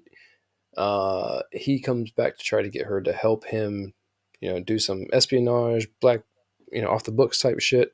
And, she's hitting a vape that I can only assume is like a straight up drug vape, just basically living life in like a numb state. And so he puts her in a position to where Eleanor was kind of like the kid that she never had, and she lost that person. And so now she's literally on you know who she reminds me of? She reminds me of my aunt. And you know the one I'm talking about that I used to live with, like, way back when. Okay, you know who I'm talking about. She reminds me of that person, and like, it's scary. It's super duper scary to me because I'm like, oh no, why? I don't know, man. Like, it just seems like every time they have an issue they have to deal with or a question, she's always the one who's opposed to what everybody else is like willing to do. And it's like, come on, man. Like it's like 5-1 here every Yeah, time we yeah. vote. Like, come on. No, you're right.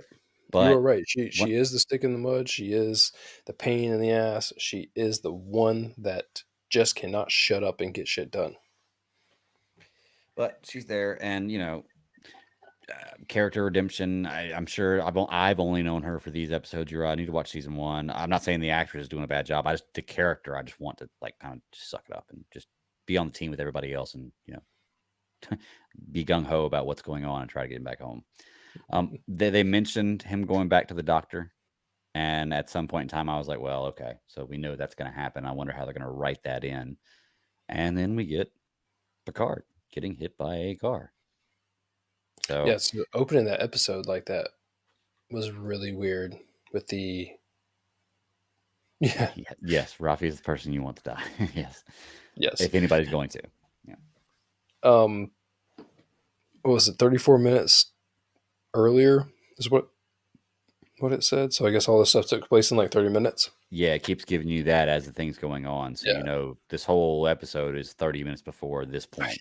Yeah. I kept hearing the 24 clock in my head every Yeah. time that they showed that. But so they have 30, well, they don't have 34 minutes. It took 34 minutes from the start of this episode until the time that Picard essentially convinced his whatever great grand whoever Yeah. to continue on the Europa mission. And so that's why I feel like Q got soon in to be the main plan, like the main backup plan, or whatever the case may Right. be, because I don't know the layers that's going on here. But Soong was that person because, Picard somehow like convinced Renee to keep going on, keep on trucking, like suck it up, kiddo. I wanted to go to space after that speech, Yeah. or after the talk. So yeah, did a great job. Um, it's interesting that all of that happened. Him impersonating a security guard, and then you get that was right there when Girardi comes out with their song. They're off doing their own thing, and she's like wooing the whole entire rest of the crowd. When Picard is having that conversation with Renee, you're right. Like it gives you all of that. It's such that boost to where it's like, I can do anything. I can be Yeah. president of the world, and then boom, soon comes in with the car. Like he's trying to just to take someone out, like straight up, like Charlottesville style, Hmm. and it was such a flip. Like the scales totally flipped because it was such a great moment to the moment where they're gonna injure, kill Picard. Oh yeah. So Yeah, and then like I said, because they've shown you that before, it's coming. So you're just wondering what's going to happen. But as soon as you saw him in the car, I knew that had to be a car accident, which leads me into where they're at in the hospital. They go back to like his private care physician, that he Rios met in the first episode. And I don't understand the brain activity thing. Like, but am I not supposed to understand it but you yet? They haven't didn't watch explained it the yet. first season. Okay, well, yeah, there we go. And see, I've been touting about how you can watch this without watching the first season and be totally on board. But I guess there are things like that. That's kind of okay. So yeah, maybe I need to go back and try. I mean, I'm not going to not like it, I'm I sure, but I would love to spoil it for you, but I don't want to. I okay, I feel like there are a couple big things that you should kind of see and learn on your own. okay, okay. And the whole time I was watching this, I was thinking, like, what if like stopping Renee or making sure Renee gets on that quarantine, which she did, and there's still what 2 episodes left. So she 6. did No, go. this is 10 episodes. There's 4 episodes left. Oh, is there? Okay. Well, she did get on in the quarantine, so she's going on the ship. Like, what if that's not the thing they had to stop? Like, what if they've been swindled and the whole time it's been something different? Because there's a Well, lot it's of Picard left, and she's in that room now. She's quarantined. yeah. I mean, it's Q's involved. Sarah's not here to say it, but Q's involved. So who knows? um, I think that what we're gonna have is, I mean, there's gonna be an okey doke. I mean, if not 2 or 3. Mhm. Oh, the way that they're going to pull it is, I find it very strange that they actually go back to this point in time to choose her and this mission to actually change so much of the future. Right. Because, um, I was given grief in the group chat the other day when they released that Picard season 3 teaser, right? And look, Sarah was completely right. Be all hype about it. Absolutely be hype about it. Because what they were doing was they were giving out names. What completely blanked in my own brain was that was First Contact Day. So that's like an official day in like Star Trek lore, to Right. where it was April 5th, I think. April 5th is who of 2060 something. Ends up being the actual first warp flight. So I don't know if you ever watched the First Contact movie. I think I have. So First Contact movie was uh, when that's what changed Earth. That's what Right. changed like the planet to be part of the to turn into Starfleet. Right. To do all these things. And so it's very strange that they used the Europa mission to turn into that part. Well, I mean, it actually kind of makes sense. Q went back to where it all began because they harp on this at this point in this show about how like this is the point in time like where humanity had to make a decision whether they were going to progress or they were going to perish Mm. based on and first contact being the Europa mission being Europa is that not the point. First Contact mission. Oh, it's That's what I'm not. trying to say. They are Oh, two okay. separate missions. Oh, I thought you were So saying the same mission. First contact day is like April 5th, 2060 something, 2063 for some reason sticks out in my Oh, head. okay, okay. But that was supposed to be like in that movie, in the Star Trek First Contact movie, that was when they first made their first warp flight. I get what you're saying. See, I thought you were saying the same. They were the same day. So you're saying it's strange they Uh, didn't go back to that point. That they went back to this mission. yeah, Okay. that's what I'm saying is that why does this one make such a big deal? Like that's where I'm trying to still figure out. That's where I'm cliffhanging right now. Like why? I Why are we think to be here? I think to be honest with you, part of it is it's probably easier to tell a story in 2024 and film a Oh, story in absolutely, 2024 to be more socially absolutely. relevant to everything going on. So, I mean, it's a good choice. It's easier to latch on to something that I can recognize, or so. Star Trek's always been like that, though. Star Trek always goes back to whatever current time that they're filming in to be uh, well, I don't want to say dramatic reenactment, to be like an actual going back in time point. In the original series, they went back to the 60s. Everyone looked like they were wearing, everything from the 60s, long collars, pointy, everything was very much Yeah. 60s. And then in Next Generation, everything was very much 90s, early 90s, like very, you know, very much of the time. Yeah. And now here's Picard, and it's very much of right now. No, I mean, it's funny. Like I said, I want to start doing more Star Trek or like watching and reading more Star Trek because I haven't seen or I guess devoured any content Star Trek that I haven't liked. You know, obviously there's always something in everything, even in Star Wars and everything else that you point out and be like, this and that. But overall, it hasn't been anything I haven't liked yet. So yeah, me going back and watching season one of Picard, me definitely that's something I'm gonna have to try to squeeze in because now it's starting to mix in and there's stuff I'm not getting, and that's just not. I don't know. Not gonna work for me. Yeah, But and it's like I only said, like I said, it's only 10 episodes. I mean, they're yeah. they're long episodes, but it's a good watch. Well, it's like I said, I just can't believe that it seems like this is like coming to the season finale like right now. This felt like almost like a penultimate episode. You've got the main character, the head or showrunner down in a coma. The person the objective they were trying to accomplish has been accomplished.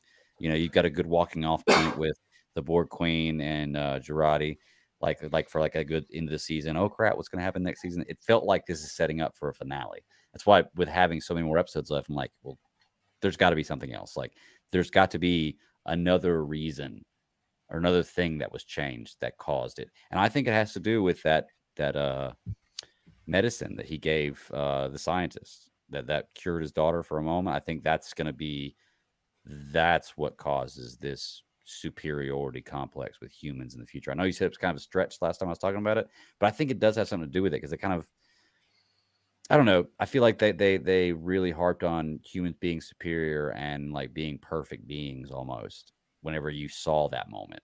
And then to kind of give it a call back here where they have this formula that this guy's trying to get rid of all diseases and, make human DNA better. And now he has this that he's been given. I just feel like it's going to be tied into it. But and there's so much left of the show left now. Like, where are No, they going to go with it? you're the medicine thing's interesting. Yeah, I couldn't connect the dots. I mean, I can do it a little bit better this week. Um, but we were also left with a humongous asterisk at the end of this episode. Yes.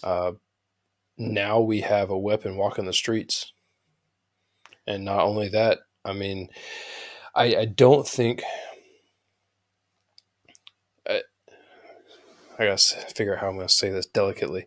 What we're going to have is Girardi with the mentality of the whole entire Borg collective in her head, but at the same time without the. I just don't understand how it's like the whole handcuffs popping off. Like how the handcuffs pop off. The Borg can't control that mentally. Like Nor make her how does that stronger. how did that just happen? Yeah. So I'm trying to get my head around where I'm going to suspend belief for this show with that, because the Borg will not advance in the current time, but Girardi being one with the Borg Queen may be the reason why all of this stuff is so messed up in the future. Like it's quite That's possible. Like we go right that's back full circle. Like where mhm. does it end and begin? That's what I was So just about to ask you, was like them coming there the reason that the mhm. future changed? Did Like, Q screw up and try to do something? And the simple fact that he knew that Picard couldn't help but helping mhm. come back and be the thing that bit him in the ass. Yeah, self-fulfilling prophecy. I think is what What that does it is. say? In 2019, Robert Picardo said CBS producers had expressed interest in having him appear in Star Trek Picard as either Doctor or his creator, Louis Zimmerman, who Picardo also portrayed. Panther Pickle, I'm not sure who you're talking about there. Who is him? But interesting fact. I mean, Panther Pickle's deep into the Star Trek knowledge. Picardo was the oh my lord, I can't think of the actual series name. Why am I blanking on it? I had the book. He's Uh, busy. Either way, He says thank you. Voyage Doctor. Yes, the Voyage Doctor. So what he was he was a hologram doctor that showed Okay. up on the ship, and because like I believe in like the first episode or whatever, like the doctor died, and so the actual onboard doctor like took place. I may be wrong. I've watched so much sci-fi junk that I can't keep half of it straight anymore. But at the same time, I Awesome. do know that he was a hologram doctor, and then as the series progressed, he actually evolved, and so he was supposed to be. No, Sarah brought it up well, no, not 2 weeks ago, either last week or the last time that I was on before then, and it was talking about having him back on the show. So yeah, Yeah. Once again, nothing I know anything about there, but I need to expand my knowledge out. So I'm trying to think what Voyager else. was big whenever we were I remember Voyager being a bigger thing when we were really, younger. we were Yeah. probably right on the cusp, but we were Yeah. I'm trying to think. So what's a good starting point for me then? If I want to get into some Star Trek, should I watch Next Generation? Yeah, Tim, we did talk Halo. we'll be done soon. You can go back. You can go back. Yeah. Um, but what's a good starting point for me, man? Like I went back and I've watched a couple of the old movies. I've watched all of the new movies. But show wise, should I watch Next Generation? Would that help You me out with Picard? should. I mean, Next Generation has a bunch of great stories. The problem is the bunch of Next Generation was it was a fantastic, like now it's syndicated, right? So it's a fantastic long series. Right. 20 plus episodes a season. I think it's 7 seasons. So it's a lot to watch. I mean, It's like if I it, wanted to start watching NCIS right now from the beginning right, right. and every version of it. Um, I'll have to take a look around. I can probably compile like a good list of like episodes that are not filler and really try to hook you up with something that helps to like give you bits and pieces. There's tons of Yeah. YouTube stuff out there that tell you where to go to find all of like the hard hitting things for like these episodes for Picard. But um yeah, I mean I don't want to send you down like a rabbit hole of way too much stuff to watch with a Yeah. bunch of it being BS. Oh man, just make me a Star Trek CD mixtape. Like we used to do, burning CDs. That was the best technology for us when we were younger. We could burn our own CDs, CD Yeah. RWs. But yeah, I'll get a list. I mean, I'm sure that with all the Star Trek friends I have, that can get some good episodes or places to point out that I need to start watching. But trying to think with Picard. What is the Romulan's name? She's a Romulan in the main timeline. She's the Watcher in this Oh, one. Larry, Yeah, Larry, yeah, something like that. Liara. I just this character just irritates me because I feel like she's just there to be there. Like, what is she really doing? And I brought up last week, like, what exactly if you don't get involved, what exactly does a Watcher do? And I think Picard kind of pointed that out in this episode a little bit. Like, well, what exactly do you do? I'm gonna go do this, but You have you got to understand with the weird structure they're trying to set up with what the Watchers do. Um, I mean, we've seen it in everything. I mean, I know that we've seen it clearly, like we've seen it in like Marvel. I mean, shit, right. they put it in a cartoon recently, which you're gonna have to watch that cartoon again before Multiverse Madness comes out because it looks like it's all about Oh yeah, what they're gonna be if. connected. Yeah, Um, but you got to understand, like, you can't interfere with. See, I'm going to have this conversation with you. We're going to get right back into the time paradox. yeah. and Because I know you mentioned it last week. She can't physically interfere, but she can go back to her bosses and be like, "Hey, this is about to happen, and we need to stop it and do something to happen." But in order to do her job, she has to know the linear like events that happen. yeah, Like in Renee's life, she has to know from like birth to death what happens. And if she's there to watch that one person, then why would she have to curb her to bring her back into the line? Like that's all that she can do. She can't, jump in and be like, uh, you know, I mean, I guess she could push someone out of the way to push that person into Renee to stop like a car from hitting her. But I right. mean, If the roles were reversed, Renee would have got hit by the car if she was right. there. Basically, yeah. So it's it's a slippery slope if you really want to get down to the nitty gritty of it. So It's very very yeah, strange, and then maybe they'll explain it a little more because in the I future. would I would be very very apprehensive if Picard and the crew showed up, because if they showed up, that means that I would have to do my job. Like, wait, if you're here from the future, that means you're going to try to change something. If you're going to try to Right. change something, then I have to kill you all right now. That would be Yeah. my mentality. That would be me Yeah. right off the bat, because like Mhm. logic dictates like at that point like you cannot do that. Mhm. Yeah, because you obviously didn't see the changing that was happening right in front of your face, hmm you know? So, interesting. Yeah, I don't know. Like I said, I think the character's just there to be there, like to give that actress or that role and have Guard with his because it's his love interest, right? I mean, Yeah, so that's their connection. But he's an man, old man. I don't know what he can. I don't know how much loving he can do, but at the same time, he definitely has an affliction for her. So oh, they got. I'm sure, dude. He's from the future. I'm sure they got something to fix that. hmm. He can get that taken care of. He's old, man. He owns land that makes wine. I mean, that's all you need when you're like 60, 70, 80, 90, 100, however old Patrick I don't Stewart know. is right now. He's really, really old. I know that, but I don't know, man. Does a great job in the show.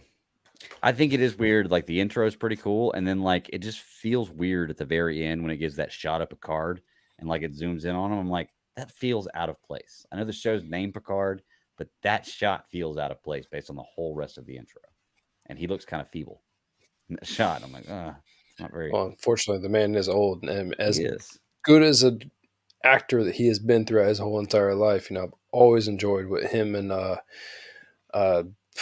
guy who plays Magneto, the two of them together. I mean, they're s- they are so actor about their lives, but they're fantastic. What they do is fantastic. Mm-hmm. Yeah, great. I mean, you can't even McAvoy. I mean, like you can't have another Professor X at this point without really getting over your own hurdles in your own head. Mm-hmm. How are you going to bring like another face to that character?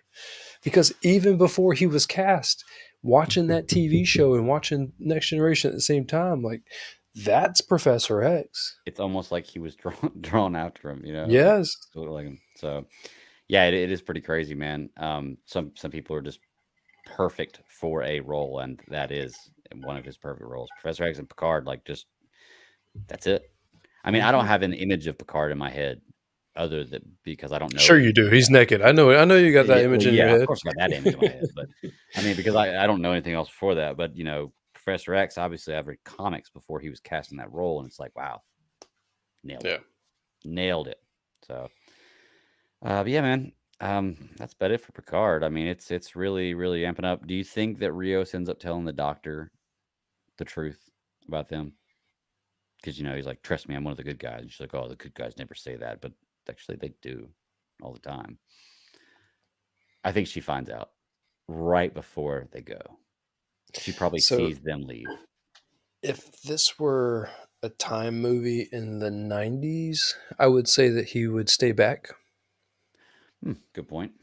I think that Mhm, we kind of go through like what the movies of our generations kind of teach us.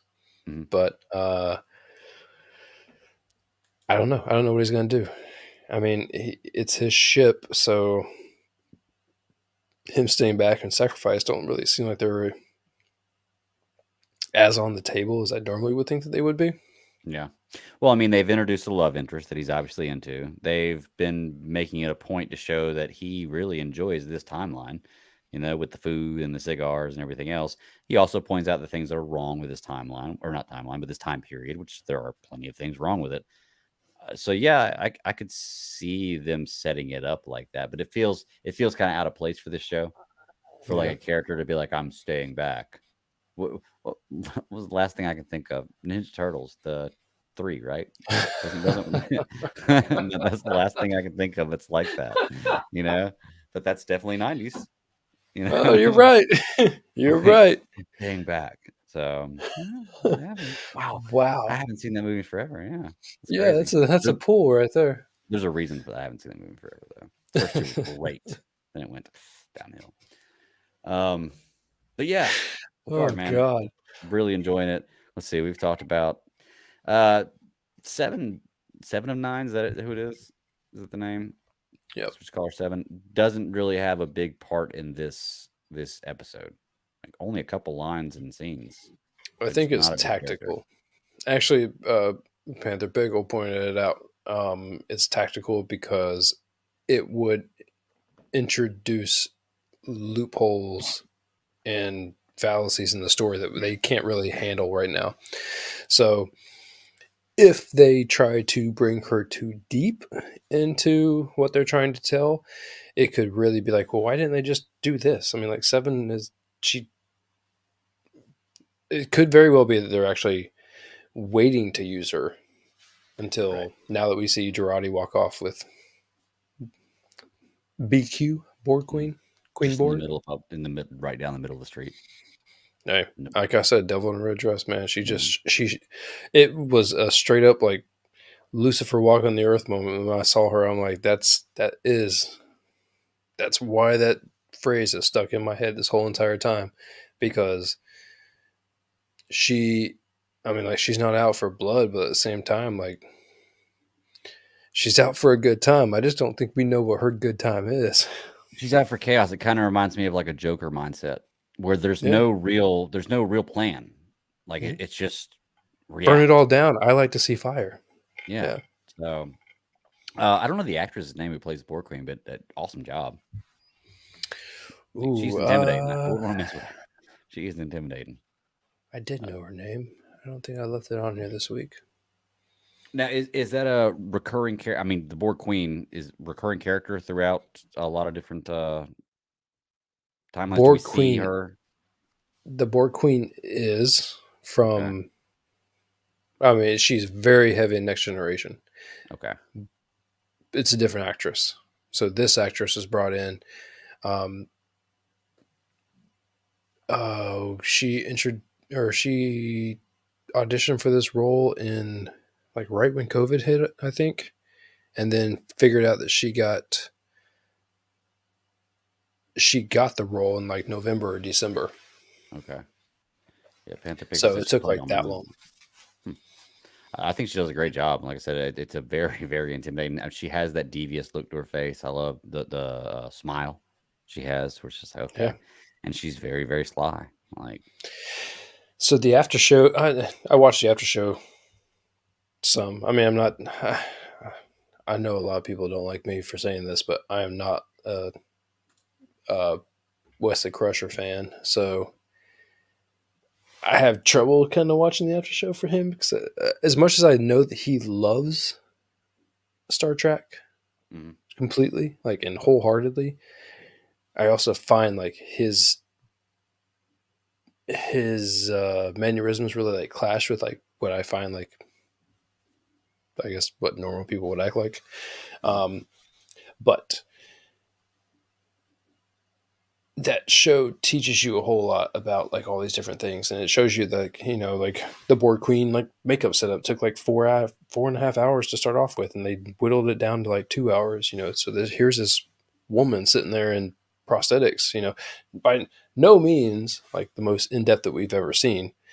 We've seen a lot of crazy prosthetics and makeup and everything else people have to sit mhm. through in order to get these roles and stuff accomplished, but she was really able to take it to a whole new level. I think now that we live in like the HD 4K age where things have to be so perfect and they are able to do a whole lot with computers, they changed her eyes, I think was the only thing that they changed, like Okay. computer wise. But like every like muscle tissue and everything else, like the way she acts with her brows and everything else is all her. And Oh she does a wow. fantastic job of like just expressing herself in the way that she does. But I know I think it's Allison Pill plays Girardi, and same thing.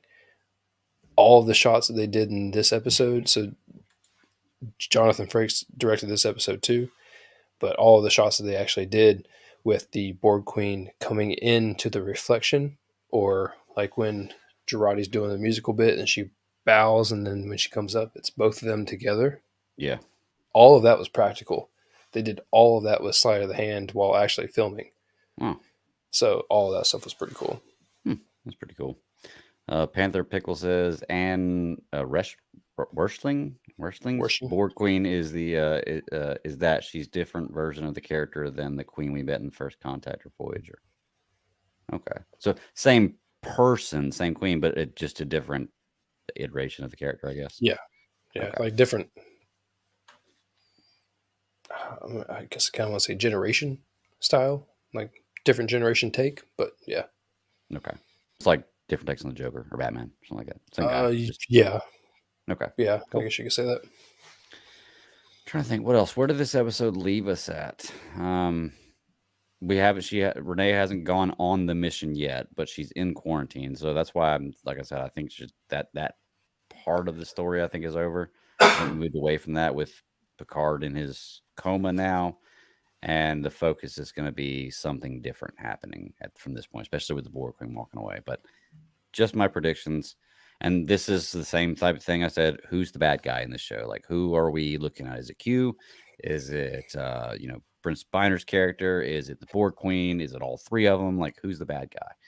And that's kind of my whole theme for every show tonight is got a lot of bad guys on a lot of shows, and I don't really know who's right and who's wrong or who's going to be a big player. You know, who's the big bad? Every time we Find out. talk about a bunch of different shows, it's always interesting when they are in different points in their storytelling. Mhm. And each of these are still very early in their storytelling. I mean, this is episode 6 of 10 for Picard, Mhm. 2 of 6 for Moonknight, and 3 of 9 For Halo. for Halo. And Mhm. so Picard is truly like in its second half, and even now we're still kind of in the same boat. They're Yeah. doing a well enough job of telling us a story and keeping us right there. So Mhm. Agreed. But hey, if you're not watching Picard, check it out. I'm gonna go back and try to catch the first season, so that way this stuff makes a little more sense to me now. Hopefully, it doesn't go like way beyond what I'm knowing next week, because it seems like the more and further it gets, the more stuff it's like, oh, you should have watched season one. Oh, you should have watched season one. I'm like, damn it. So I'm gonna watch season one. I'm gonna try to at least. But all right, man. That's all I got. You know, those 3 shows we're covering right now. We got always stuff coming up in the future. But you got anything else you want to unload? nope. Trying to see what else is coming out. It doesn't look like anything else is coming out in the meantime before our next show. Still haven't seen Morbius. Still haven't seen Morbius myself. Yeah, I read You that know, it did like 90 something million in the global opening, and it took like 80 something to make. So they're scratching the surface on that one, because I don't know what their secondary marketing actually added to the box. So well, what's the rule of thumb? You don't start making money till you have at least doubled production yeah, costs. pretty I think much. is I what they mean, say. So because like you don't even start breaking like that's like breaking even is like is double production costs. I think, but I cost don't of know, making man. the movie, by the time you cost or you add in like all the marketing, not to mention the time that went in, like the Salaries, additional, advertising, yeah. yeah, yeah. So I don't know, man. I hate it because this is one of these things where like I really wish these characters were done well, and I can't say they're not because I haven't seen the movie yet. But Sarah's the only one I've talked to that enjoyed it, and you know, um, people are like that about movies. Green Lantern's a great movie. I don't care what anybody says. So I mean, it's just you like what you like. I'm hoping that whenever I do see it, because I will, that I'm not disappointed with it. I hope that I can at least be like, well, it was a Morbius movie, you know. Like I at least want to be You said that about Batman, and you're a Batman fan. that's yeah, that's true. And you know what? I ended up liking Batman a lot more than I thought I was going to. But I went to Batman with a lot, uh, totally different mindset than I do Morbius. A lot of different Mm, expectations, more expectations than I do Morbius. Like I don't expect a Morbius movie to be as good as any Batman movie, even though it's probably better than a couple of them. But I just don't put it on that same level. So I don't think that. I, you know how you can. All right, let's take gaming as like an example, right? Tons of people play the Call of Duty games, right?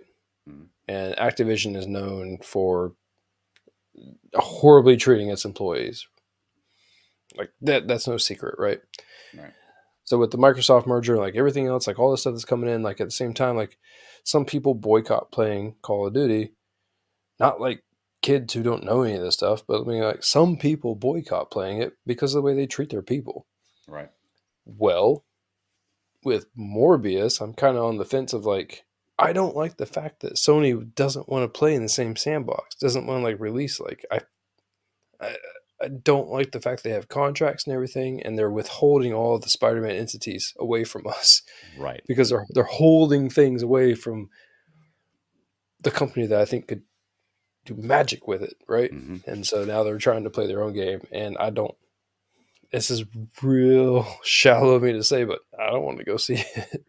Well, May I watch it at some point? Maybe. But I'm gonna tell you right now, I'm not gonna go give them box office money for it. yeah. Oh, I mean, for me, it may be like a matinee, like maybe a day I have off during the week when nobody's there, and it's, $6 to go see a movie or something like that. I may go check it out then. Or maybe if I'm just bored and have nothing else to do and there's nothing else playing that I want, like I'll go see the movie.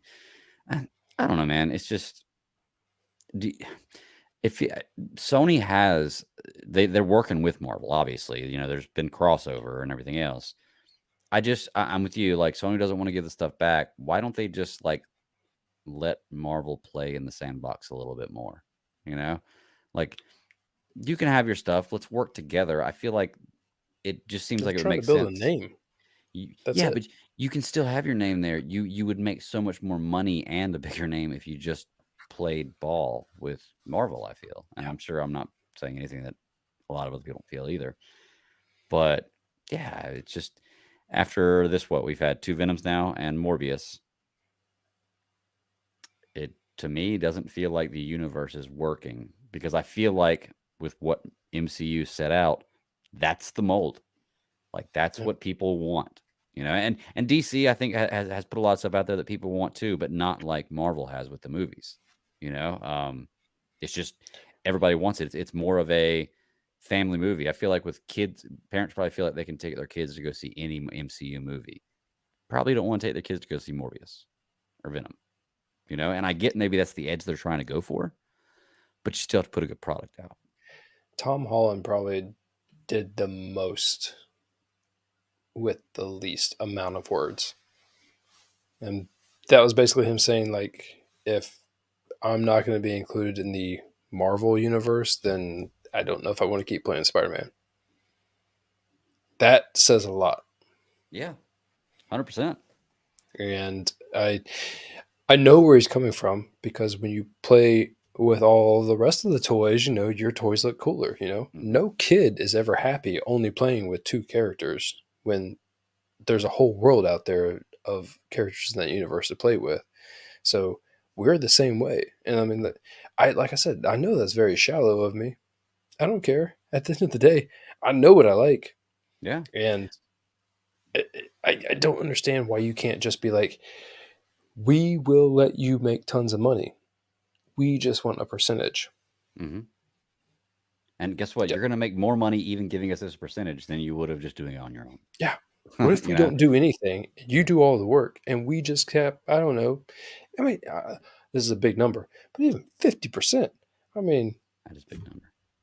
yeah, I mean, half for doing nothing Yeah. except ownership. So, Yeah. I don't know, man. Maybe they'll work it out. I guess you're right. I guess with the Tom Holland situation, it's kind of like, you have a friend who has a bunch of Legos, and then you have a friend who has Connects. mhm. Which one would you rather play with? Uh, I totally get that. I mean, I think he's got a better future as Spider-Man in the MCU than he would if he went to Sony. It just doesn't fit. He doesn't fit in that universe, I don't feel. You know? At least from what we've seen of him. So, The I don't know. movies are drastically different. When I was talking about tone earlier, and with all the tone that they're able to actually inject into their movies, I don't get tone from Sony Marvel movies. Right.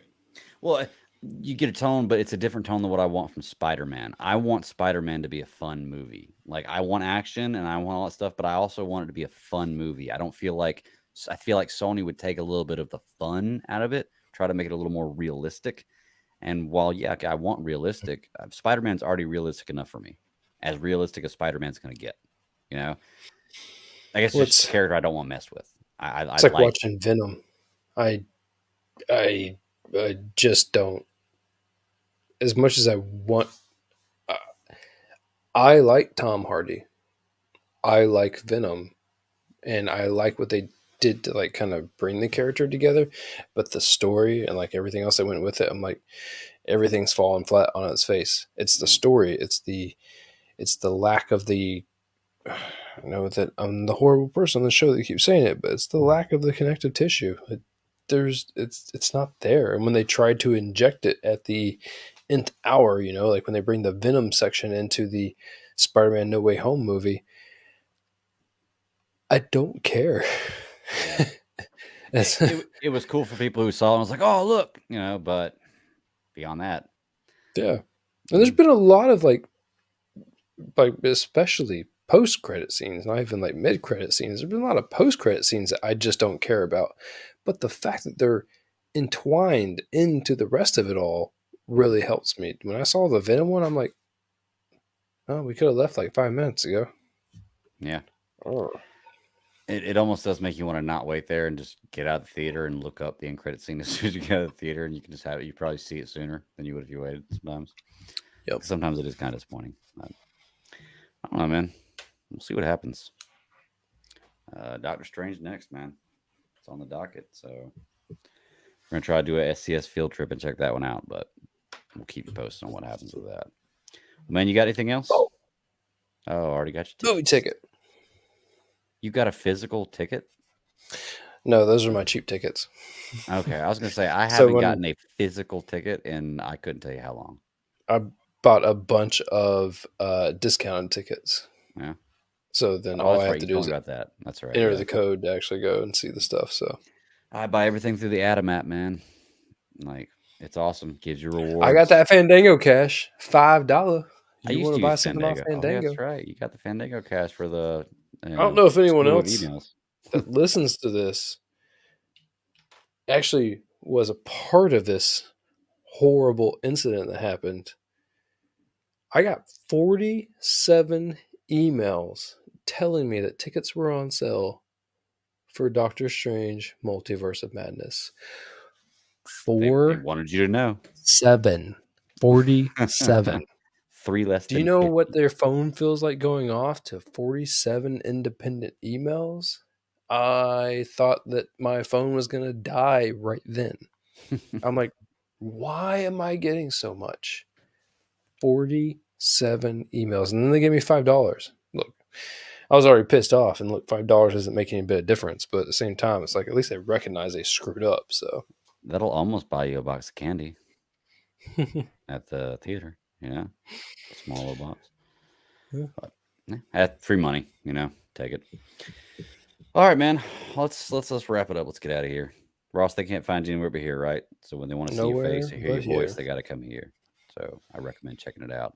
But you can find me at the Bat Daddy 52 on Twitter. It's my personal handle. At SCS Podcast 1 is the show handle. We're here almost every Friday night, unless something else happens, 9 p.m. Eastern Standard Time on YouTube. Audio drops Monday mornings or Monday afternoons if I forget and do it a little late. But any podcast of your choice, it'll be out at the beginning of the week. Give us a share, review, a like, tell a friend. Come on the show. We got a couple of regulars coming in here. Panther Pickle, you hear every week. Tim Dizzy comes in, checks it out. A lot of friends from the C3 Panthers podcast. But if you got a friend, you want to check out the show, come in and hang out. We'll try to post your comments. We'll try to discuss your questions and talk about stuff like that. It's a really good time. But that's all I got, man. So until next week, keep pounding. Later.